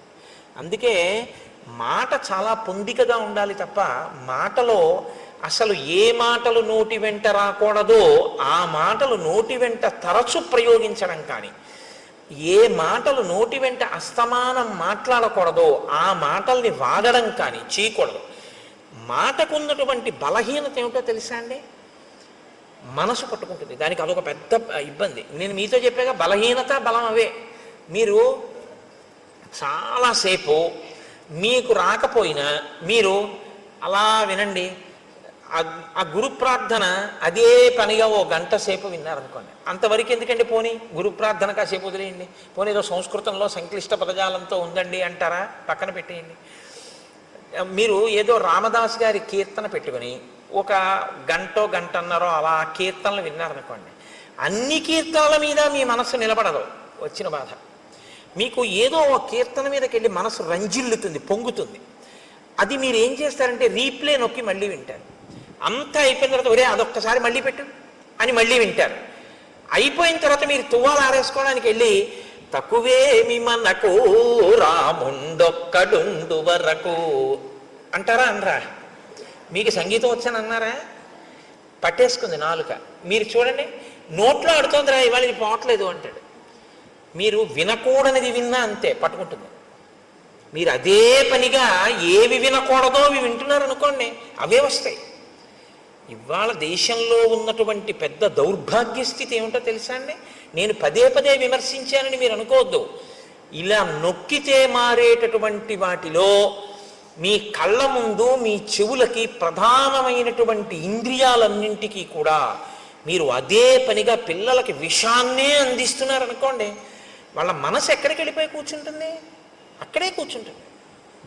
దాని మీదే వాడికి వ్యామోహం పెరిగిపోతుంది. ఇంకా ఇంద్రియాలు ఎప్పుడూ దాని మీదే పనిచేస్తే మనసు దాంతో తాదాత్మ్యత చెందిపోతుంది, వెంపర్లాడిపోతుంది దానికోసమే. అదే చూడాలి, అదే చూడాలి, అదే చూడాలి తాపత్రయం. ఏమిటి చూడడానికి ఇందులో అని పడుకోలేడు. మారి మారి మారి మారి అది రామకృష్ణ పరమహంస మాటల్లో అయితే నల్లమందు మరిగిన నెమలి అంటారు. ఆయన మనస్సు గురించి మాట్లాడుతూ ఒకసారి ఎంత చెప్పినా శిష్యుడికి అర్థం కాలేదు. అర్థం కాకపోతే ఆయన అన్నారు, నీకు చూపిస్తాను చూడు మనస్సు అంటే ఎలా ఉంటుందో అన్నారు. ఇవాళ మధ్యాహ్నం 3 అయింది కదా, ఇప్పుడు నీతో నేను మాట్లాడుతున్నప్పుడు లోపల నల్లమందు ఉంది, ఓ నల్లపూసంత నల్లమందు పట్టరా అన్నారు. నెమలి ఎప్పుడు తినలేదు, నెమలి ఏదో తింటూ ఉంటుంది. అలా తింటున్న నెమలిని పిలిచి ఆయన నల్లమందు అక్కడ పెట్టి తినిపించారు. ఆ చిన్న నల్లమందు గుళిక తిండేది.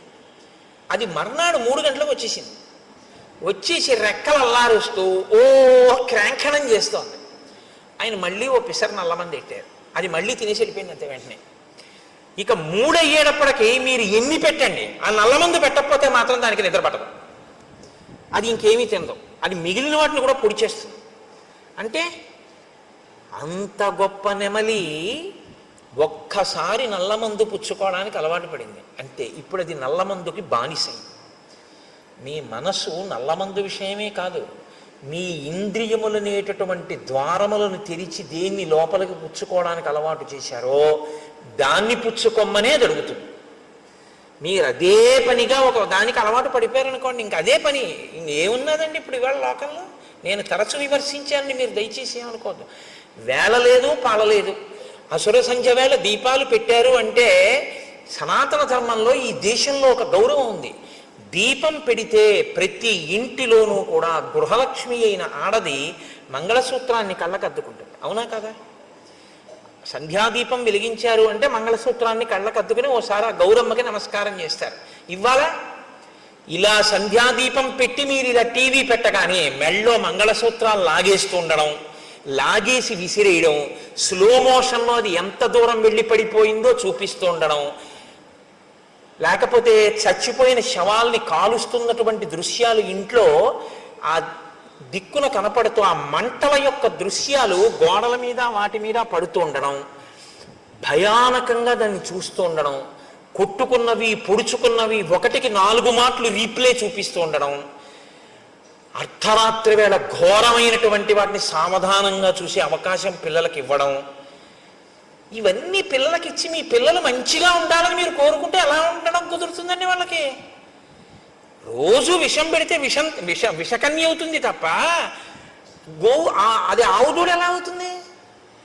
ఇవాళ మన దౌర్భాగ్యం అంతా దీని గురించే ఏడిచారు మహానుభావులు శాసనసభల్లో. సంస్కృతి నశించిపోతుందా అని ఏడిచారు. సంస్కృతి నశించిపోయాక నీకు భౌతిక భోగం ఎంతున్నా దానివల్ల ఉపయోగం ఏమీ ఉండదు. scientific advancement without an iota of restraint is totally dangerous to the entire society. మీరు ఆలోచించండి నేను అన్నమాట. సెల్ ఫోన్ టూ వీలర్ మీద వెడుతూ మాట్లాడకూడదన్న నిగ్రహం లేనటువంటి వాడికి మీరు సెల్ ఫోన్ ఇచ్చి పంపిస్తే వాడితో పాటు ఇంకో కుటుంబం అంతా ఆధారపడిన ఇంకో వ్యక్తి జీవితం కూడా ప్రమాదంలోకి వెళ్ళిపోతాయి. సైంటిఫిక్ అడ్వాన్స్మెంట్ తప్పనాలా మనిషికి సెల్ఫ్ రెస్ట్రైంట్, తనని తాను నిగ్రహించుకోగలిగిన శక్తి లేకపోవడం తప్పనాలా? నిగ్రహం లేకపోవడం తప్పు. నిగ్రహం అస్తమానం నీకు ఎవడు నేర్పుతాడు? అంగుళం పోలీసుల్ని పెట్టి నీకు నేర్పుతారా? మనిషివి కాబట్టి నీకు ఉండాలి. మనిషిగా ఎలా బతకాలో రామాయణం చదివితే వస్తుంది. ఆ రామాయణం అందుకే మనుషుల్ని మనుషులుగా ఇబ్బంది లేకుండా బ్రతకగలిగినటువంటి స్థితి కావాలి అంటే మీరు ఏది చూడొచ్చో ఏది చూడకూడదో, మీ మనసు ఎందుకు పాడవుతుందో, మీ మనసు ఎందుకు పవిత్రం అవుతుందో మనోరంజకత్వం కోసం కావలసి ఉంటుంది. మనోరంజకత్వం అంటే నువ్వు కాసేపు సంతోషంగా ఉల్లాసంగా గడపాలి అంతే, అంతవరకే. ఒక్కొక్క దాని ప్రయోజనం దేని కొరకు అంటే దాని ప్రయోజనం అంతవరకే. నువ్వు ఉల్లాసంగా కాసేపు ఏదో బడలిపోయావు, కాసేపు ఏదో కాస్త ఉల్లాసంగా ఉండాలి. కాబట్టి ప్రమాదకరము కానటువంటి ఉల్లాసభరితమైనది చూడడానికి నువ్వు కొన్నింటిని వాడుకోవాలి. వినోదం హద్దుల్లో ఉండాలి. వినోదం హద్దులు దాటిపోయి వెళ్ళిపోయి మేము సమాజాన్ని బాగు చేయడానికి ఇవన్నీ తీయలేదన్న మాట నువ్వు అనకూడదు, తప్పది. దాని ప్రభావం సమాజం మీద ఉండి తీరుతుంది. నువ్వు ఆ మాట అంటే ఎలా అవుతుంది? కుదరదది. కాబట్టి ఇవాళ ఈ హద్దులు ఎందుకు దాటిపోయామంటే మనం రామాయణాన్ని మరిచిపోకుండా ఉండగలిగితే మనం ఖచ్చితంగా హాయిగా ఆనందంగా ఏ వస్తువుని ఎక్కడ వరకు వాడుకోవాలో అక్కడ వరకు వాడుకోగలిగిన ప్రజ్ఞ భాషించి ఉండేది. ఇది రామాయణం చెయ్యగలిగినటువంటి గొప్ప ప్రయోజనం. ఇది మీరు పిల్లలు చూడండి, ఏదైనా కథ చెప్పమ్మమ్మ, ఏదైనా కథ చెప్పు తాతయ్య అంటారు. ఏం కథ చెప్తాను? రాత్రి 7ంటికి సీరియల్ వస్తుంది చూడు అంటే వాడు అదే చూసి మీరు అదే చూస్తే, మీరు అంటే మీరు కాదు, మీరేం చూడరు, నా గురించి నేను చెప్పుకునేది. కాబట్టి అసలు ముందు మనకొకటి వస్తే రా నీకొక చెప్తాను కూర్చో. ఏమైందో తెలుసా? ఒకసారి సుగ్రీవుడు ఏం చేశాడో తెలుసా? ఏం చెప్పారో తెలుసా? హనుమ, అదిగో నువ్వు దండం పెడతావే ఆ స్వామి బుద్ధిమతాం వరిష్టం. ఏం చెప్పారో తెలుసా? ఇదిగో కాలం దాటిపోతే ప్రమాదం వస్తుంది, వేళపట్టును చెయ్యవలసింది వేళపట్టును చెయ్యాలని చెప్పారు అని ఈ ఘట్టాన్ని చెప్పండి. ఆ పసిపిల్లల మనసు మీద కాలము యొక్క విలువ, చేయవలసిన వేళకి చెయ్యడం అనేటటువంటిది ఎంత ముఖ్యమో నాటుకుంటుంది. పిల్లల హృదయాలు ఎటువంటివో తెలుసా అండి?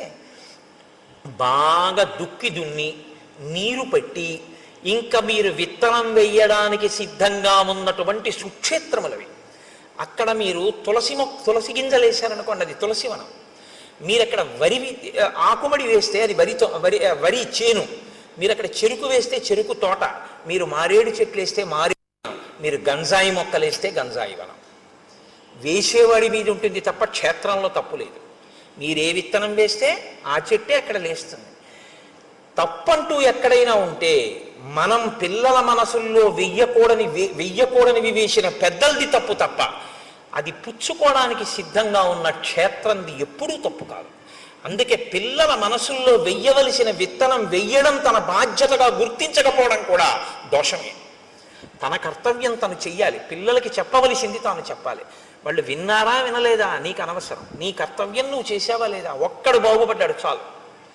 నీ పిల్లలకి నువ్వు చెప్పాలి, వాడు విన్నాడా వినలేదా నీకు అనవసరం, నీ కర్తవ్యం నువ్వు చెయ్యి. ఇది శ్రీరామాయణం మనకి నేర్పుతుంది. కాబట్టి హనిష్యామి సబాంధవం, వాలిని ఒక్కడే చంపేశాను ఒక బాణంతో, సుగ్రీవుణ్ణి సబాంధవంగా బంధువులందరితో చంపేస్తానని చెప్పి. ఇప్పుడు ఈ మాట లక్ష్మణుడు ఇది విన్న తర్వాత అన్నయ్య అంత బాధపడుతున్నాడు అంటే ఊరుకుంటాడండి. ఈ రెండిటికి ఒక తేడా ఉంది. ఒకటి అంటిస్తే పేలిపోతుంది, ఒకటి పేలద్దులే అనుకుంటే ఆగిపోతుంది. దీనికి ఆ నిగ్రహ శక్తి ఉంది, దానికి ఆ నిగ్రహ శక్తి తక్కువ. కాబట్టి ఇప్పుడు రాముడు అమ్మ బాబోయ్ వీణ్ణి వెళ్ళమన్నాను, నేను బాధపడ్డం విన్నాడు, ఇప్పుడు వెళ్ళి సుగ్రీవుని చంపేస్తాడు బాణం వేసి. అక్కడ పరిస్థితి కొంచెం ఏమైనా తేడాపాడాగా అసలు నన్ను పట్టించుకోనట్లు కనపడితే బాణమే వదిలిపెట్టేస్తాడంతే. కాబట్టి వెంటనే పిలిచి అన్నాడు, నహివై తద్విధో లోకే పాపమేవం సమాచరేత్ పాపమార్గేణ యో హంతి సవీర పురుషోత్తమ.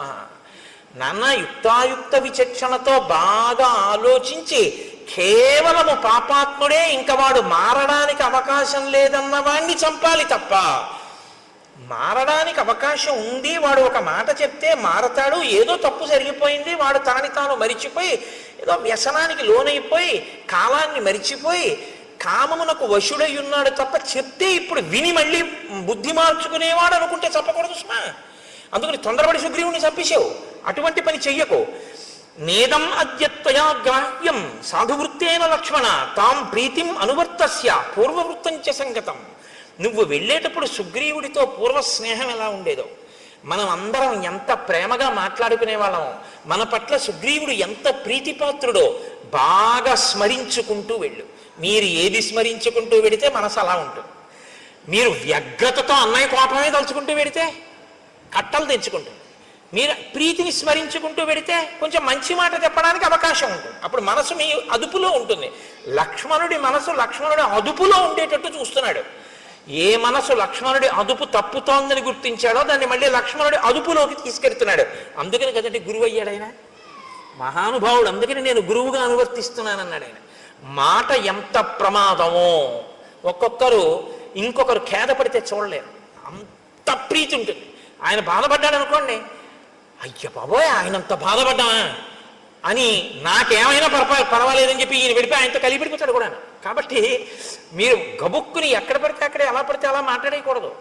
అవతల వారికి మీ మీద ఉన్నటువంటి ప్రీతి వలన వచ్చేటటువంటి పరిణామములను కూడా దృష్టిలో పెట్టుకుని మాట్లాడవలసి ఉంటుంది. ఇది రాముడి యొక్క పరిణతి. కాబట్టి వెంటనే వెనక్కి పిలిచి సామోపహితయామాచ రూక్ష్మాణి పరివర్జయన్ వక్తుం అర్హసి సుగ్రీవం వ్యతీతం కలపర్యయే. అందుకని నాయన పరుషమైన మాటలు మాట్లాడకు సుగ్రీవుడి దగ్గర. చాలా సున్నితమైన మాటలతో మిత్రుడికి చెప్పినట్లు చెప్పు. కాలము దాటిపోయింది, రాముడు బాధపడుతున్నాడు అన్న సందేశాన్ని అందించు తప్ప ఆయన మనసు ఖేదపడేటట్టుగా తీవ్రమైనటువంటి మాటలను వాడవద్దు అని చెప్పాడు. సరే అన్నయ్య అన్నాడు, బయలుదేరాడు. కానీ లక్ష్మణుడే కదండి, చెప్తే వినేసి వెంటనే మనసు, నేను మీతో మనవి చేసింది అదే, నేను చెప్తున్నాను లోపలికి వెళ్ళు అంటే వెళ్ళిపోయాడు అనుకోండి, వెళ్ళినైంది గొప్ప కదండి. రాముడు చెప్పినా లక్ష్మణుడు కోపాన్ని అంతగా వెంటనే నిగ్రహించేసుకోలేడు. కారణం ఏమిటి? లక్ష్మణుడికి సుగ్రీవుడి మీద కోపం లేదు, లక్ష్మణుడి బెల్లాన్ని ఎత్తుకోలేదు రావణాసురుడు. రాముడు కష్టపడితే చూడలేడు, రాముడి కళ్ళం మట్టి నీళ్లు కారకూడదు. తన జీవిత ప్రయోజనం ఒకటే, రాముడు సంతోషంగా ఉండాలి తప్ప ఆయనకి ఇంకేం అక్కర్లేదు జీవితంలో. ఆయన ఒకే ఒక్క జీవిత లక్ష్యం ఏమిటంటే రాముడు సంతోషంగా ఉండాలి. రాముడు సంతోషంగా లేడు, ఇవాళ బాధపడ్డాడు. ఎవరి వల్ల బాధపడ్డాడు? అదిగో ఆయన వల్ల బాధపడ్డాడు, అంతే. ఇంకిప్పుడు ఎంత కోపంగా ఉంటాడంటే ఇంకా అదుపు చేసుకోలేకపోయాడు కోపాన్ని అన్నది చెప్పడానికి మహర్షి ఎంత అందంగా చెప్తారో తెలుసా అండి. ఆయన బయలుదేరాట కిష్కింధకి వెళ్ళడానికి. ఎలా వెడుతున్నాడంటే సాల తాళాశ్వ కర్ణాంశ్చ తరసా పాతయాన్ బహూన్ పర్యస్యన్ గిరికూటాని ద్రుమానన్యాంశ్చ వేగతః శిలాశ్చ సకలీకుర్వన్ పద్భ్యాం గజ ఇవాశుభః దూరం ఏక పదం త్యక్త్వా యయౌ కార్యవశాదృతం. ఆయన కాలిబాట వెంట నడిచి వెళ్ళడానికి వీలైనటువంటి చక్కని బాట ఒకటి ఉంది కిష్కింధకి, కానీ అది కొంచెం దూరం. ఇప్పుడు ఆ బాట వెంట వెళ్ళటం లేదట.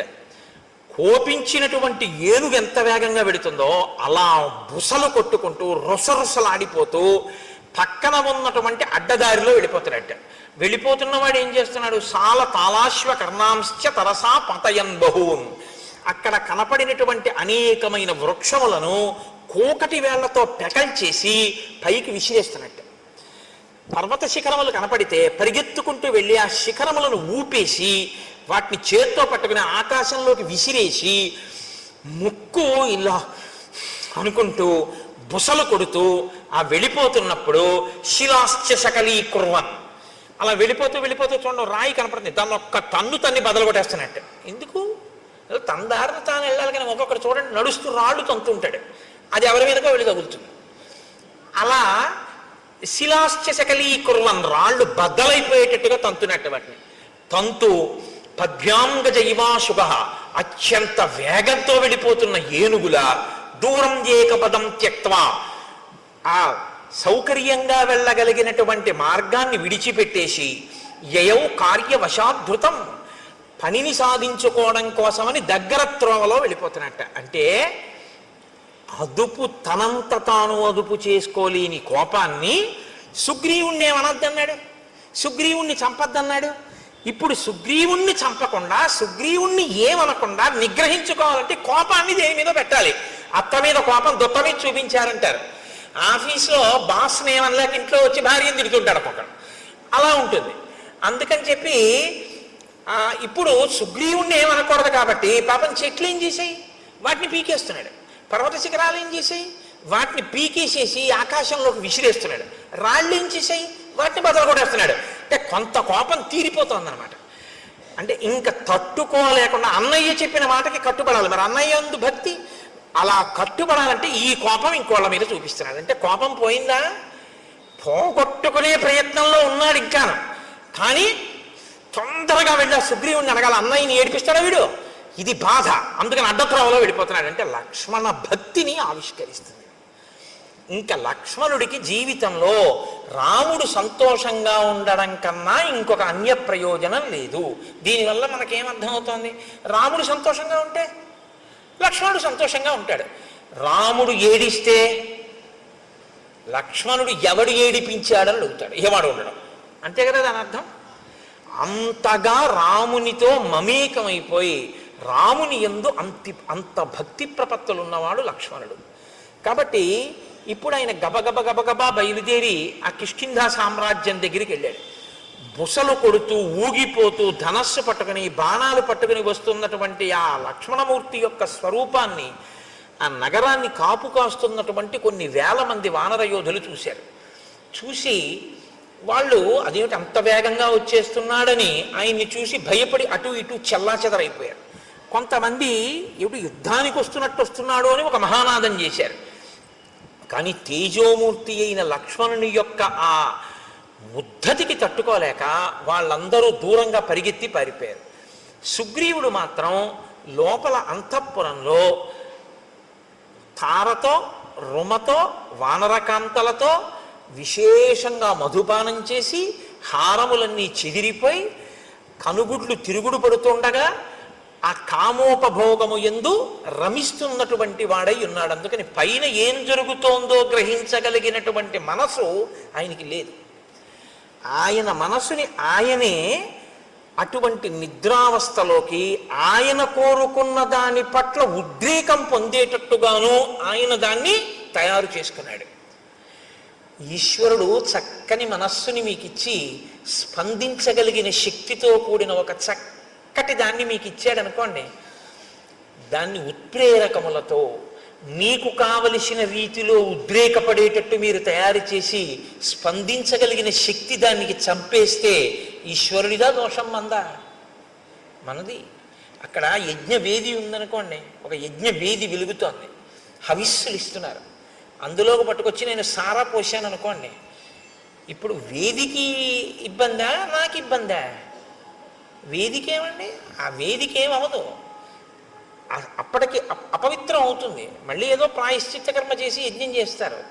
కానీ పోషిన నేను నాకిక నిష్కృతి ఏముంది? ఇక్కడ స్వయంగా పరమేశ్వరుడే కూర్చుని అగ్నిహోత్ర జ్వాలగా వెలుగుతున్నాడు. వెలిగి మనం వేసిన పదార్థాలన్నిటినీ ఆయన పచనం చేస్తున్నాడు. పచనం చేసి నెత్తుటిగా మార్చి దీంట్లోకి ప్రవహింపచేసి తెల్లవారేటప్పటికి పిప్పిని విసర్జించడానికి వీలుగా సిద్ధం చేస్తున్నాడు. నేను నిద్రపోతానేమో కానీ ఆయన నిద్రపోడు. అహం వైశ్వానరో భూత్వా ప్రాణినాం దేహమాశ్రిత ప్రాణాపాన సమాయుక్తం పచాన్యన్నం చతుర్విధం. ఆ అగ్నిహోత్రం వెలుగుతూనే ఉంటుంది. నేను నిద్రపోవచ్చు, ఆయన రాత్రి నేను తిని పడుకున్న దాన్ని లోపల యజ్ఞాగ్ని యందు పచనం చేసి దగ్ధం చేసి శక్తినిచ్చి పిప్పిని తెల్లవారేటప్పటికి సిద్ధం చేస్తాడు. అటువంటి అగ్నిహోత్రంలో మీరు పొయ్యకూడంది పోశారనుకోండి, ఇప్పుడు లోపల అగ్నిహోత్రానికి ఇబ్బందా, ఈశ్వరుడి ముఖం మీద పోసినందుకు నువ్వు పాపాన్ని మూటగట్టుకుంటున్నావా? ఆ తత్వాన్ని పరిశీలనం చెయ్యగలిగితే మీరు చెయ్యలేరు. బలహీనత నుంచి బయటపడడానికి ఒకే ఒక్క ఆధారం ఏమంటే అది ఎటువంటి అపచారమో మీరు గుర్తించడమే. అది అపచారమో అని మీరు గుర్తించగలిగితే, మీ మనసు పట్టుకోగలిగితే ఇక మీరు చేయలేరు. అదే మనసు తిరగబడుతుంది, వద్దు వద్దు తప్పిది, అలా ఎలా చేస్తావు అంటుంది. అలా ఎలా చేస్తావు అని అన్ననాడు మీరు ఇంక చేయలేరు. అలా ఎందుకు చేస్తామని ఎంతమంది చెప్పినా మీరు చేయకుండా ఉండలేరు. మీరు నా మాట పట్టుకున్నారో లేదో? మీరు పట్టుకున్నారని నేను అనుకుంటున్నాను. ఇంకా మళ్ళీ ఇన్ని మాటలు మళ్ళీ మళ్ళీ అక్కర్లేదు, ఎందుకంటే మీరు ప్రాజ్ఞులు కనుక. ఇప్పుడు ఆ లోపలికి వెళ్ళినటువంటి ఆ లక్ష్మణుడు అంగదుణ్ణి చూశాడు. అంతఃపురం బయట అంగదుడు ఉన్నాడు. అంగదుణ్ణి పిలిచన్నాడు. సోంగదం రోషతాం రాక్ష సందిదేశ మహాయశా సుగ్రీవ కజ్జతాం వత్స మమాగమనమిచ్యుత ఏష రామానుజ ప్రాప్త త్వత్సకాశం అరిందమ భ్రాతుర్వ్యసన సంతప్తో ద్వారి తిష్టతి లక్ష్మణ తస్య వాక్యే యది రుచి క్రియతాం సాధు వానర ఇత్యుక్త్వా శీఘ్రమాగచ్చ వత్సవాక్యమరిందమ. నువ్వు లోపలికి వెళ్ళి నీ పినతండ్రి అయినటువంటి సుగ్రీవుడితో ఒక మాట చెప్పు. రామచంద్రమూర్తి శోకమును పొంది ఉన్నాడని, రామచంద్రమూర్తి మాటలు చెప్పడం కోసం ఆయన తమ్ముడైన లక్ష్మణమూర్తి వచ్చాడని, ద్వారం వద్ద ఎదురు చూస్తున్నాడని, నీతో వచ్చి మాట్లాడాలనుకుంటున్నాడని లోపలికి వెళ్ళి నీ పినతండ్రితో చెప్పి, నీ పినతండ్రి ఏమనుకుంటున్నాడో వచ్చి నాతో చెప్పు అని ఆయన అక్కడ నిలబడ్డాడు. ఈ అంగదుడు లోపలికి వెడుతున్నాడు. అది మంత్రులంటే, సచివులంటే అది, దూరదృష్టి అంటే అది.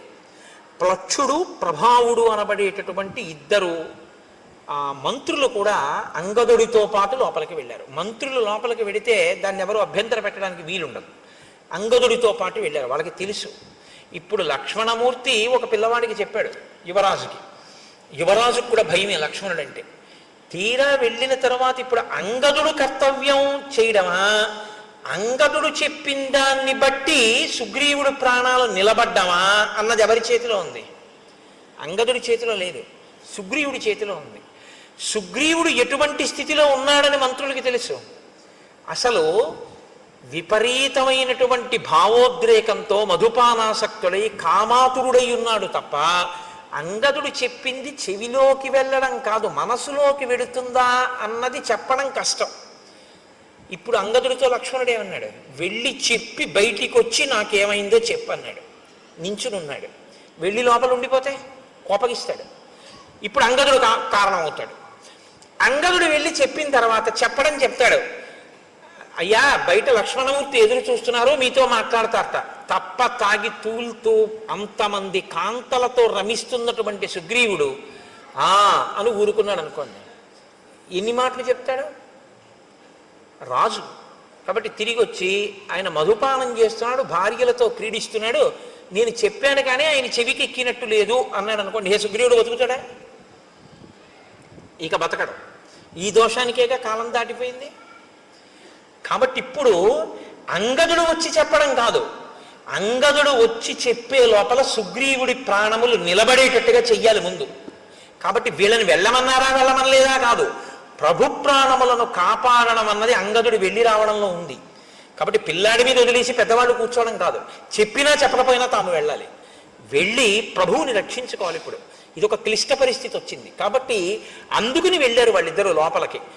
అంటే మంత్రులు అన్న వాళ్ళ యొక్క నడవడి ఎలా ఉండేదో, ఎంత గొప్పగా ప్రవర్తించేవారో, ఎంత దూరదృష్టితో వాళ్ళు ఉండేవారో ఒక సంఘటనని చూస్తే శ్రీరామాయణాన్ని పరిశీలనం చేస్తున్నప్పుడు ఆశ్చర్యంగా ఉండదు. పెద్దరికము అన్న మాట యొక్క బాధ్యత, కర్తవ్యం ఏమిటో, పెద్దరికం ఉన్నవాడు విషయాన్ని మనసులో పెట్టుకుని అది పగలకుండా ఎలా రక్షించాలో, ఎంత జాగ్రత్తగా తాను ప్రవర్తించవలసి ఉంటుందో. రామాయణం చదివితే మీకు అటువంటి ఆలోచన ధోరణి అలవాటు అవుతుంది. పెద్దరికం అన్న మాట పెద్దరికంగా నిలబెట్టుకోవడం అలవాటు అవుతుంది. కీర్తి కోసం పెద్దరికం కాదు. ఏరా ఇంతసేపు అయింది, నువ్వు నమస్కారం పెడతావో లేదో అని చూస్తున్నాను, నేనెందుకు కనపడతాను రా అండం కాదు పెద్దరికం అంటే. వస్తున్న ఇబ్బందుల్ని కడుపులో పెట్టుకుని అవి పగలకుండా రక్షించగలిగినటువంటి నైపుణ్యంతో ప్రవర్తించగలగడం పెద్దరికం.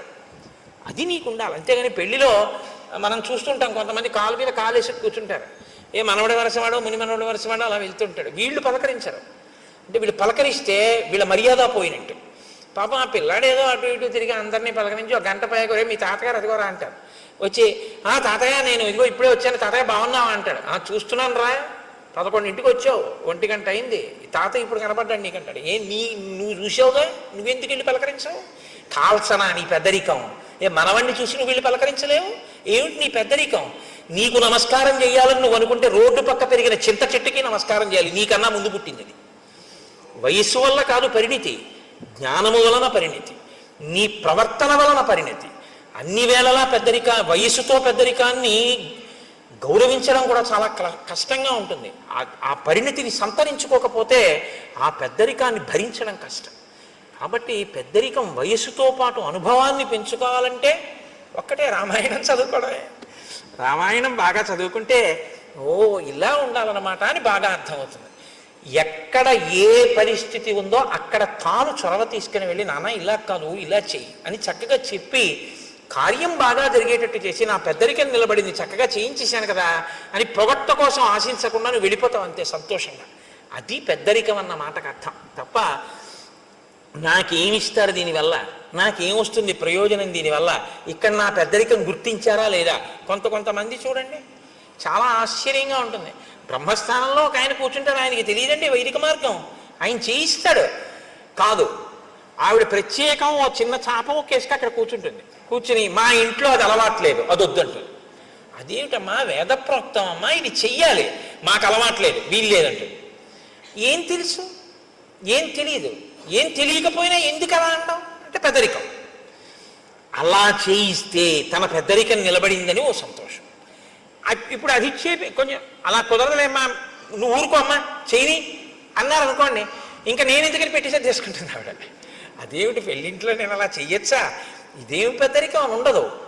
మీరు జాగ్రత్తగా గమనించండి, నేను ఎవరి మీద ఆక్రోశంతో మాట్లాడటం లేదు. పెద్దరికం అన్నది దేనికి పనికి రావాలంటే తనకన్నా వెనక పుట్టిన వాళ్ళ సంతోషానికి పనికి రావాలి. తనకన్నా వెనక పుట్టిన వాళ్ళందరినీ ఏడిపించడానికి పనికి వచ్చిన పెద్దరికం కాల్సనా దేనికండి అది? అలా ఉండకూడదు, తప్పది. నేను రామాయణం చెప్తూ అలాగే చెప్పగలను, ఇంకోలా చెప్పడం నా చేత కాదు. ఒకవేళ నేను చెప్పింది అంత బాగుండకపోతే నేను నన్ను క్షమించాను. కాబట్టి ఇప్పుడు అంగదుడు లోపలికి వెళ్ళాడు, ఆయనతో పాటు మంత్రులు కూడా వెళ్ళారు. ఇప్పుడు వెళ్ళినటువంటి అంగదుడు సుగ్రీవుని యొక్క కాళ్ళకి నమస్కారం చేశాడు, తారకాళ్ళకి నమస్కారం చేశాడు, రుమకాళ్ళకి నమస్కారం చేశాడు. అంటే ఇద్దరు భార్యలతోటి శయనాగారంలో బాగా మధువు సేవించి తానుండడం కాదు, ఆయన భార్యలు కూడా సేవించి ఉన్నారు, ఆ స్థితిలో ఉన్నారు. అటువంటి చోట ఒక కొడుకు వెళ్ళి నమస్కారం పెట్టి మాట్లాడడానికే చాలా ఇబ్బందిగా ఉంటుంది. మీరు ఆలోచించండి. నేను ఒక్క మాట చెప్తా, అంతకన్నా దాటి చెప్పడం నా సంస్కారానికి కూడా ఇష్టం ఉండదు. వాళ్ళు తల్లులు, ఆయన తండ్రి, వాళ్ళు అలా ఉండగా ఓ కొడుకు వెళ్ళి నమస్కారం చేయడం అన్నది ఆయనకి ఎంత బాధగా ఉంటుంది మీరు ఆలోచించండి. ఇంకొకప్పుడు ఇలా ఉండకుండా ఉంటాడు, వెళ్ళి చెప్తాను మా నాన్నగారికి అనడానికి అలా ఉండకుండా తండ్రి ఉంటాడన్న నమ్మకం లేని స్థితిలోకి వెళ్ళిపోయి ఉన్నాడు ఆయన. కాబట్టి ఇప్పుడు లక్ష్మణుడికి చెప్పుకోలేడు అంగదుడు. ఇది చిన్నపిల్లల్ని ఇబ్బంది పెట్టే పెద్దరికంగా మారడం అంటే. కాబట్టి ఇప్పుడు పాపం అలాగే వెళ్ళి నమస్కారం చేశాడు. నమస్కారం చేసి అంజలి ఘటించి చెప్పాడు. లక్ష్మణమూర్తి కోపంగా ఉన్నారు, రాముడు శోకంతో ఉన్నట్ట. ఆయన చెప్పమన్నది చెప్పడానికి వచ్చాడు, ఎదురు చూస్తున్నాడు, నిన్ను కలుస్తానంటున్నాడు, నన్ను వచ్చి ఏ మాట చెప్పమన్నాడు, కాబట్టి నేను ఏం చెప్పను అని అడిగాడు. ఈయన చెప్పిన మాట ఆయన మనసులోకి వెళ్ళలేదు, ఆయన తలకెక్కలేదు. ఎందుకు ఎక్కలేదంటే ఆయన మనసు ఇక్కడ లేదు, ఇంకొక దాని యందు అనురక్తమై ఉంది. కాబట్టి ఇప్పుడు ఆయన వినే స్థితిలో లేడు. ఇప్పుడు కాసేపు మీరు ఆ పనులు ఆప్ చేసి ఇది వినండి అనే స్థితిలో కొడుకు లేడు. చూడండి ఆ వ్యసనము హనుమ చెప్పింది ఇదే కదా, వచ్చేసిందా లేదా పరిస్థితి? చూస్తుండగా వచ్చేసింది అంతే. ప్రాణ సంకటంలోకి వెళ్ళిపోయాడు సుగ్రీవుడు. ఇప్పుడు ఈశ్వరానుగ్రహం పనిచేసింది. కేవలం మిత్రుడు చంపకూడదు అనుకున్న రాముని యొక్క అనుగ్రహమే బహుశా సుగ్రీవుణ్ణి కాపాడింది. లక్ష్మణుని యొక్క కోపంతో లక్ష్మణుడు దగ్గరికి వచ్చి అంగదుడు మాట చెప్పిన తరువాత లోపలికి వెడదామని ముందుకు నడిచొస్తున్నటువంటి లక్ష్మణుణ్ణి చూసి భయపడిపోయినటువంటి కొన్ని వేల వానరములు ఏకకాలంలో ఒక పెద్ద నాదం చేశాయి. లోపలికి వెళ్ళిపోతున్నాడు, ఇంత కోపంగా ఉన్నాడు, అంగదుడు పైకి రాలేదు, ప్రభువు మత్తిల్లి ఉన్నాడు, ఏమవుతుందో అని వాళ్ళు ఒక పెద్ద నాదం చేశారు అందరూ. ఇన్ని వేల వానరములు ఒక్కసారి నాదం చేస్తే సుగ్రీవుడు ఉలిక్కి పడ్డాడు. అంటే ఆయన ఎంత తాగి ఉన్నాడో, ఎంత మత్తులో ఉన్నాడో మీరు ఆలోచించారు. ఇప్పుడు ఆయన ఉలిక్కి పడి సచివుల్ని పిలిచాడు. అందుకొచ్చారు ఆ ప్లక్షుడు ప్రభావుడు. వెంటనే మంత్రుల దగ్గరికి వచ్చారు. అన్నాడు, ఎందుకు అలా అరుస్తున్నారు వానరులు అని అడిగాడు. అప్పుడు వాళ్ళు చెప్పారు, ఎందుకు అరుస్తున్నారు ఏమిటి? లక్ష్మణమూర్తి వచ్చాడు, రాముడు కోపంగా ఉన్నాడు, రాముడు శోకిస్తున్నాడు, సందేశం పట్టుకొచ్చాడు, నీతో మాట్లాడతాట, నీ దగ్గరికి వస్తాట, ఏం చెప్పమంటావు అని అడిగాడు. అడిగితే ఇప్పుడు అన్నాడు, సర్వదా సుకరం మిత్రం దుష్కరం పరిపాలనం అనిత్యత్వాచ్చ చిత్తానాం ప్రీతిరల్పేపి భిద్యతే. నేను రాముని పట్ల ఏ అపచారము చేయలేదు, రాముడి పట్ల ఒక్క మాట తప్పుగా మాట్లాడలేదు. బహుశా రాముడితో నా స్నేహాన్ని చెడగొట్టడానికి నేనంటే కిట్టని వాళ్ళు ఎవరో నేను సుఖపడ్డం ఇష్టం లేక రామలక్ష్మణులకి నా మీద ఏవో చాడీలు చెప్పి ఉంటారు. చెప్పినా రామలక్ష్మణులు నమ్మకూడదే, ఇంత ఆగ్రహం ఎందుకు వచ్చింది అని ఇప్పుడు పెద్దల మాటలు జ్ఞాపకానికి వచ్చి ఇప్పుడు అన్నాడు, సర్వదా సుకరం మిత్రం దుష్కరం పరిపాలనం. స్నేహం చెయ్యడం మొదలు పెట్టడం తేలిక, స్నేహాన్ని నిలుపుకోవడం చాలా కష్టం అన్నాడు. అంత పెద్ద మాట చూడండి. ఈ ఏడాది మీకు ఒకళ్ళని పరిచయం చేస్తాడు. పరిచయం చేసి, ఈయన నాకు ఆప్తమిత్రుడండి, ఈయన నాకు కుడి చెయ్యి అంటాడు. ఓ 2 ఏళ్ళు పోయాక ఆయన మళ్ళీ వస్తాడు. ఏమంటే మీ పక్కన ఆయన ఉండేవారు కదా, ఆయన మీ కుడి చెయ్యి అనేవారు కదా, ఆయన ఏది అంటాడు. అప్పుడు తెలుసుకోలేకపోయానంటే వాడు దుర్మార్గుడు, వాడిని వదిలేశానంటాడు. ఇప్పుడు వచ్చిన ఆయన ఏమనుకుంటాడు, ఒరే కుడి చెయ్యి అనేవాడు అంత గొప్పగా చెప్పేవాడు ఈయన ఇప్పుడు మళ్ళీ 2 ఏళ్ళు పోయాక వచ్చేటప్పటికీ అబ్బాయి వాడు ద్రోహం అంటున్నాడు ఏమిటి అనుకుంటాడా? అనుకోడా? తనంత తాను విడిచిపెట్టేయవలసినంత స్థితిని అవతలవాడు కల్పించుకుంటే తప్ప, మీరందుకే స్నేహం మొదలుపెట్టేయడం చాలా తేలిక, స్నేహాన్ని నిలబెట్టుకోవడం చాలా చాలా కష్టం. ఇప్పుడు అంటున్నాడు ఆ మాట, రాముడితో స్నేహం మొదలుపెట్టడం తేలికైంది, ఇప్పుడు ఆ స్నేహాన్ని నిలబెట్టుకోవడం కష్టం అవుతోంది. ఎందుకో తెలుసా? అనిత్యత్వాచ్చ చిత్తానాం. మనసు ఉంది చూశారు, ఇది ఒకలా ఉండదు, ఒక్కొక్కప్పుడు ఒక్కొక్కలా ఉంటుంది. అప్పుడు మాట ఇచ్చాను, ఇప్పుడేమో ఇలా ఉన్నాను. చూశారు ఎంత ప్రమాదం వచ్చిందో? ప్రీతి రల్పేపి భిద్యతే. చిన్న విషయానికి ఒక్కొక్కసారి చాలా ప్రమాదాలు వచ్చేస్తాయి. కాబట్టి స్నేహాన్ని నిలబెట్టుకోవడంలో ఇబ్బంది వచ్చింది అన్నాడు. అని ఇప్పుడు రాముడు చేసినటువంటి మేలు ఏదైతే ఉందో దానిని మాత్రము నేను ఎన్నడూ మరువను. అంతటి మహానుభావుడు రామచంద్రమూర్తి నాకంత ఉపకారం చేశాడు. ఆయనకి నేను ఏ చిన్న ప్రత్యుపకారము చేయలేకపోతున్నాను అని బాధపడుతున్నాను. వాలిని వధించి నాకు రాజ్యం ఇచ్చాడు. ఇవాళ నేను అనుభవించే సుఖాలన్నీ కూడా రాముడు పెట్టిన భిక్ష. అటువంటి రాముడికి నేను ఉపకారం తొందరగా చేయకపోవడం పొరపాటే. అంటే హనుమ అన్నారు సుగ్రీవుడితో, సర్వదా ప్రణయాత్ క్రుద్ధో రాఘవోనత్ర సంశయ భ్రాతరం సంప్రహితమాన్ లక్ష్మణం లక్ష్మీవర్ధనం. సుగ్రీవ, ఇంకా నీకు బాగా బోధపడలేదు. కోపము 2 రకాలుగా ఉంటుంది. ఒకటి ప్రతీకారేచ్ఛతో ఉన్న కోపము, ఒకటి అవతలవాడు పాడైపోతున్నాడని ప్రేమతో కోపం తెచ్చిపెట్టుకుని సంస్కరించాలని ప్రయత్నించడం ఒకటి. రాముడిది ప్రతీకారేచ్ఛతో కూడుకున్నటువంటి కోపం కాదు, ప్రతీకారేచ్ఛతో కూడుకున్నదైతే ఇంకోలా ఉంటుంది. ఇది ప్రణయాత్కృద్ధో, ప్రేమతో కూడిన కోపం. ప్రేమతో కూడిన కోపాన్ని ప్రేమతోటే అర్థం చేసుకోవాలి తప్ప ప్రేమతో కూడిన కోపాన్ని ఇంకొకలా అర్థం చేసుకోకూడదు.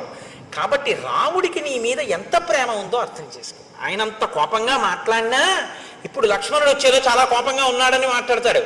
నువ్వేం చేయాలో తెలుసా? ఎంత ప్రేమ లేకపోతే నా మీద ఒక బాణం వెయ్యగలిగిన వాడు వెయ్యకుండా ఇలా కబురు చేశాడు అని అంజలి ఘటించి వినాలి తప్ప నువ్వు నన్ను ఇలా అంటాడా అనకూడదు. ఆ ప్రేమ నిన్ను ఉద్ధరించడానికేనయా కోపం. ఈ శ్లోకం కానివ్వండి ఇవాళ సమాజంలో సరిగ్గా జీర్ణమైతే చాలా మంది మధ్య విభేదాలు, చాలా మంది మధ్య దెబ్బలాటలు, చాలా చాలా ఆత్మహత్యలు ఆగిపోతాయి. అమ్మ దెబ్బలాడితే ఆత్మహత్య ఏమిటండి? నాన్నగారు దెబ్బలాడితే ఆత్మహత్య ఏమిటి? భర్త దెబ్బలాడితే ఆత్మహత్య ఏమిటి? భార్య పుట్టింటికి వెళ్ళి రావడం ఆలస్యం అయితే భర్త ఆత్మహత్య చేసుకోవడం ఏమిటి? అంటే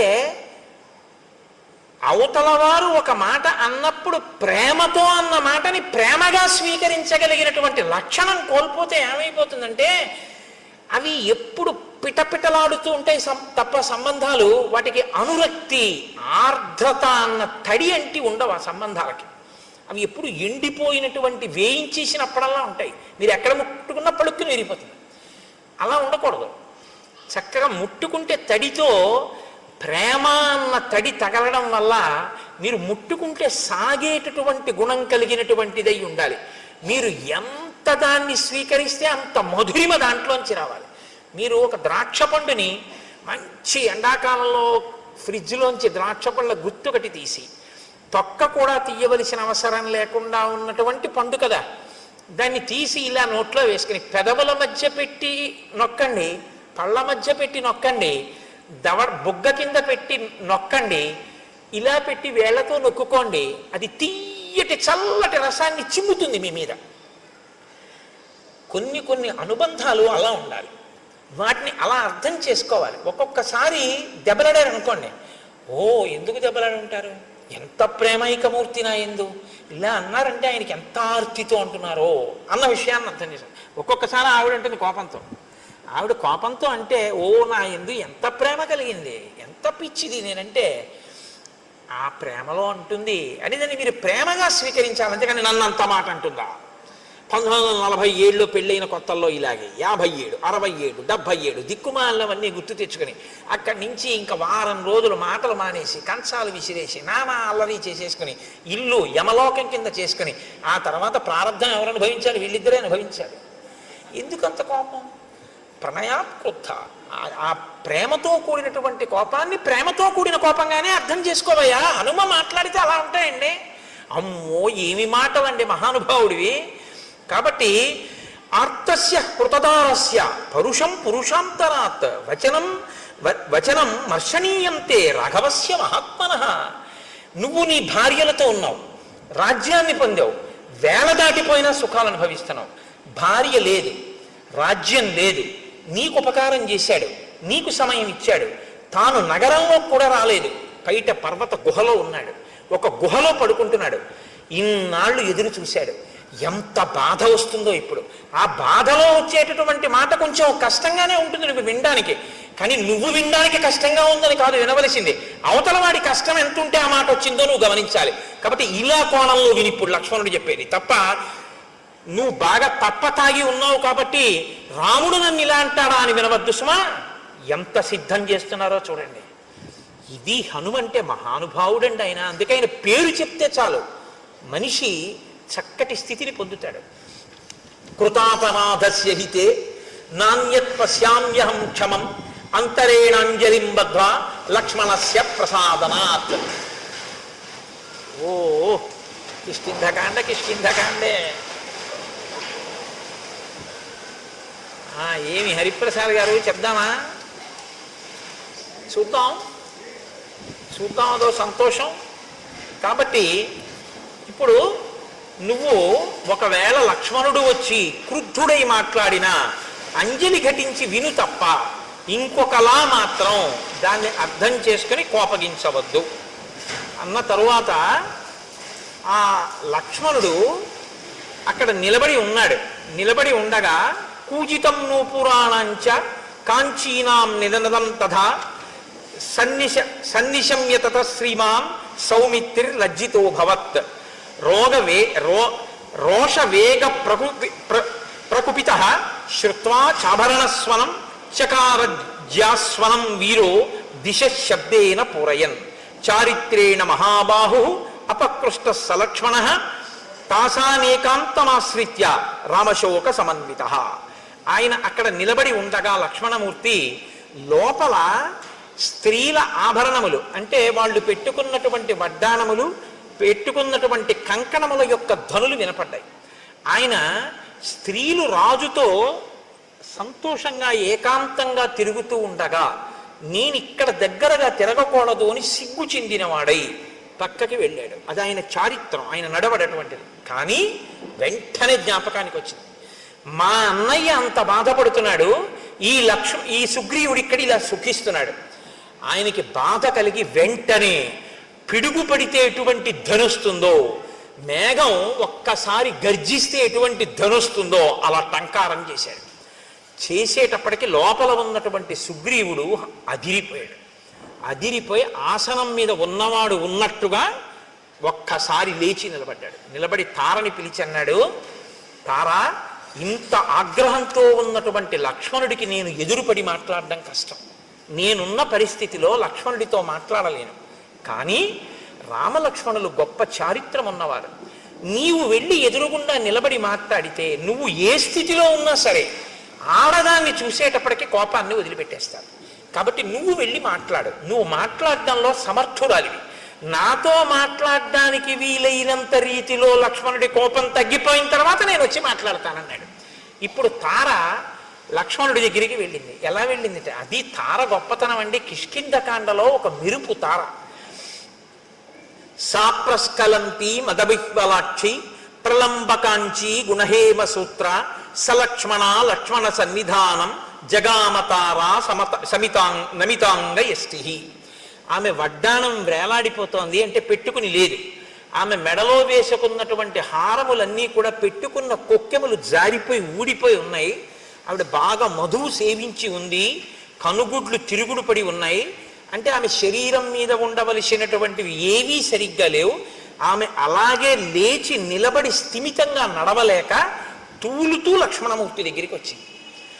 అలా వచ్చినటువంటి తన మిత్రుని యొక్క భార్యని చూసేసేటప్పటికీ అంత లక్ష్మణమూర్తి కూడా నా మిత్రుడి భార్య, నేను ఇలా కళ్ళెత్తి అటువంటి ఆవిడ్ని చూడకూడదని కోపాన్ని తగ్గించుకుని కన్నులు తలొక్కసారి ఉంచి పరమప్రసన్నుడై తన మిత్రుడి భార్య ఎదురుగుండా వచ్చింది కాబట్టి ప్రశాంతుడై పక్కకి నిలబడ్డాడు.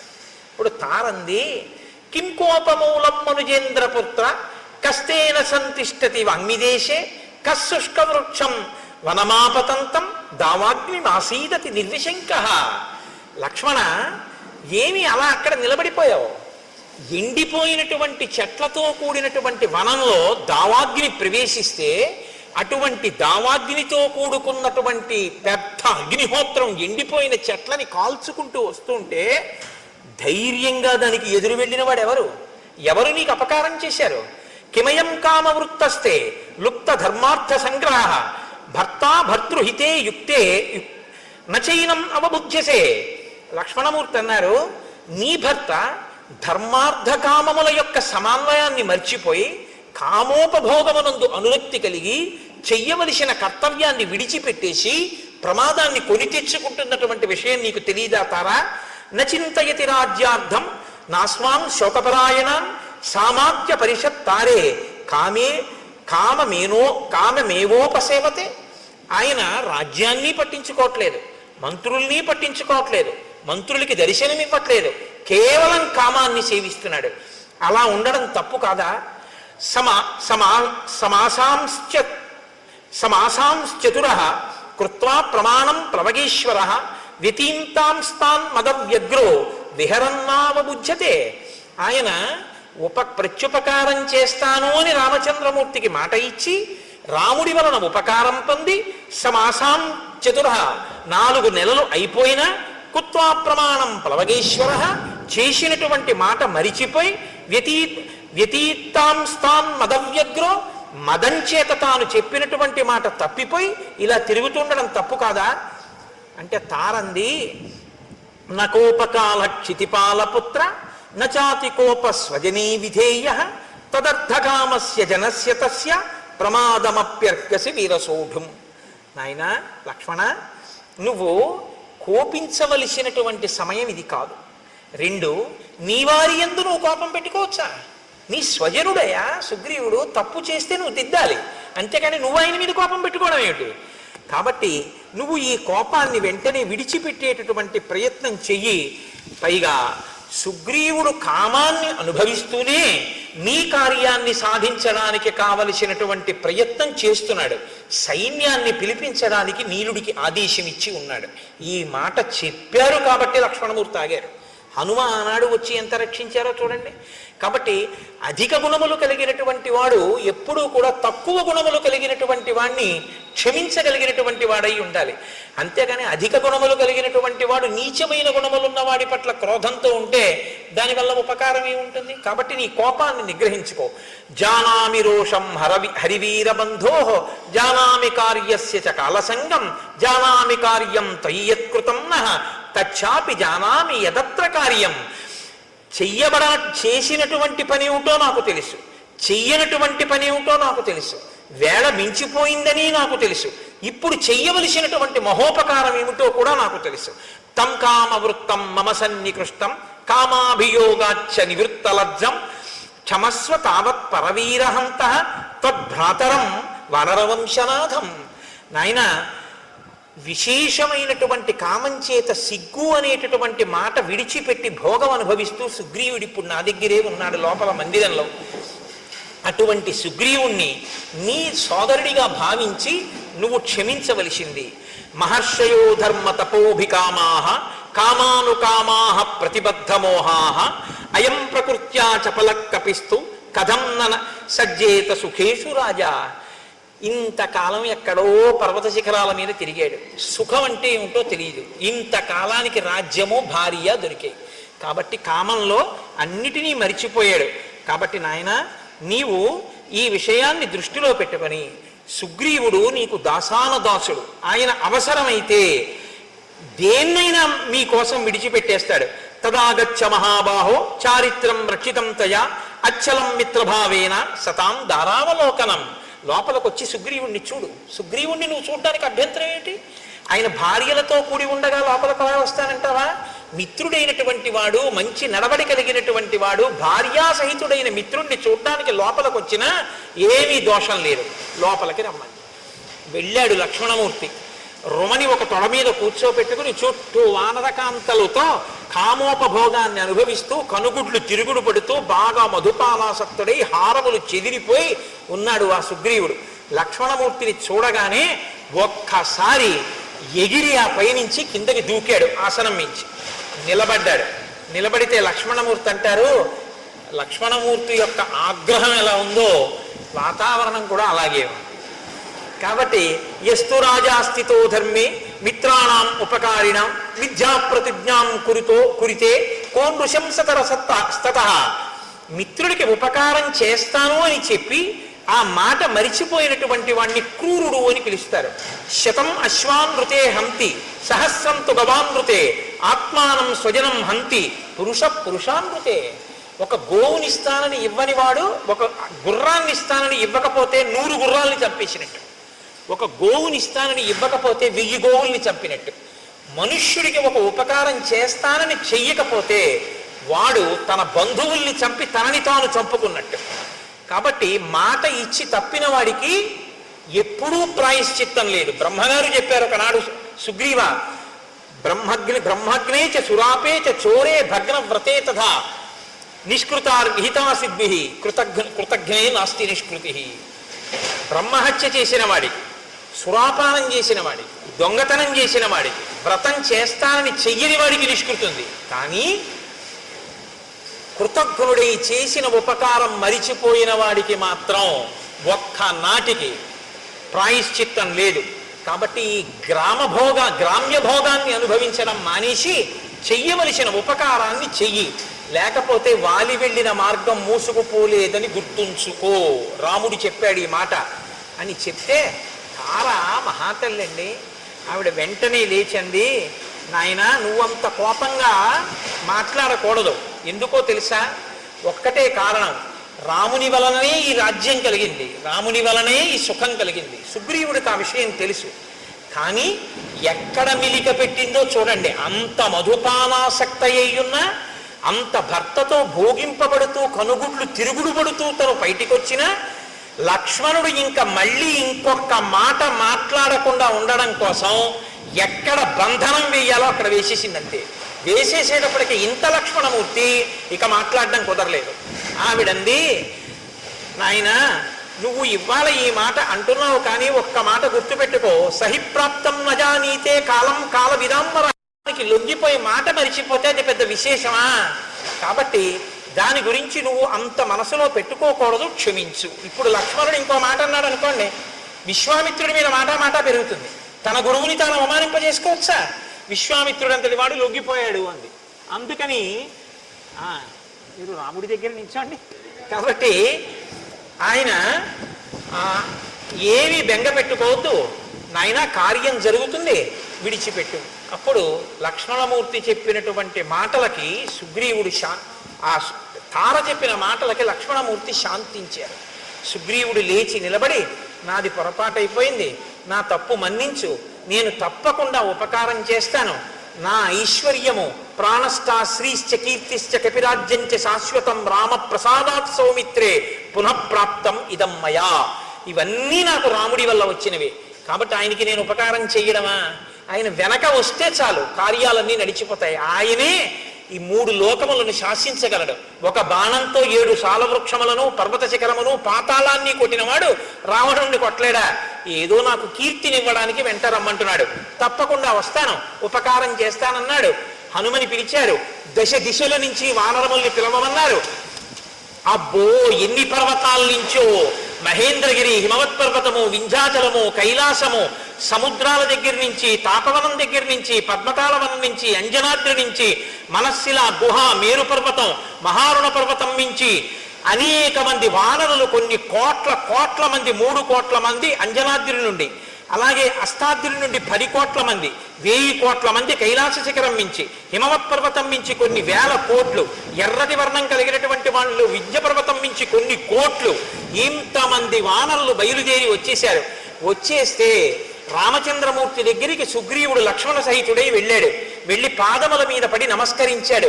నాది పొరపాటైపోయింది, మన్నించండి అన్నాడు. ఒక్కసారి చుట్టూ చూశారట. చుట్టూ చూస్తే యథార్థంగా కిష్కింధకాండలో చెప్పిన వర్ణనతోటే నేను ఉపన్యాసాన్ని పూర్తి చేస్తున్నాను. ఆనాడుట భూమి అంతా కూడా ఒక్కసారి పరాగము పైకి లేచిందిట. గాలికి చెట్లన్నీ అల్లల్లాడిపోయేట. ఆ పర్వతాలు, శిఖరాలు, నదులు ఎక్కడ చూసినా వానరాలే. ఆకాశం అంతా చీకటి కమ్మేసిందిట. కొన్ని కోట్ల వానరములు, రేపు వివరంగా చెప్తాను, అద్భుతములు, శంఖములు, లెక్కలు చెప్పడం కుదరదు. కోటిని కోటి పెట్టి హెచ్చవేస్తే ఎన్ని సున్నలు వస్తాయో అన్ని కోట్ల మంది వానరములు వచ్చేసాయి. 10 రోజులలో రాకపోతే చంపేస్తానన్నాడు సుగ్రీవుడు. కొండలు నిండిపోయాయి, పర్వతాలు నిండిపోయాయి, శిఖరాలు నిండిపోయాయి, చెట్లు నిండిపోయాయి. వాళ్ళు వస్తున్నటువంటి వేగానికి చెట్లు కదిలిపోయాయి. భూమి మీద ఉన్నటువంటి పరాగమంతా లేచిపోయింది.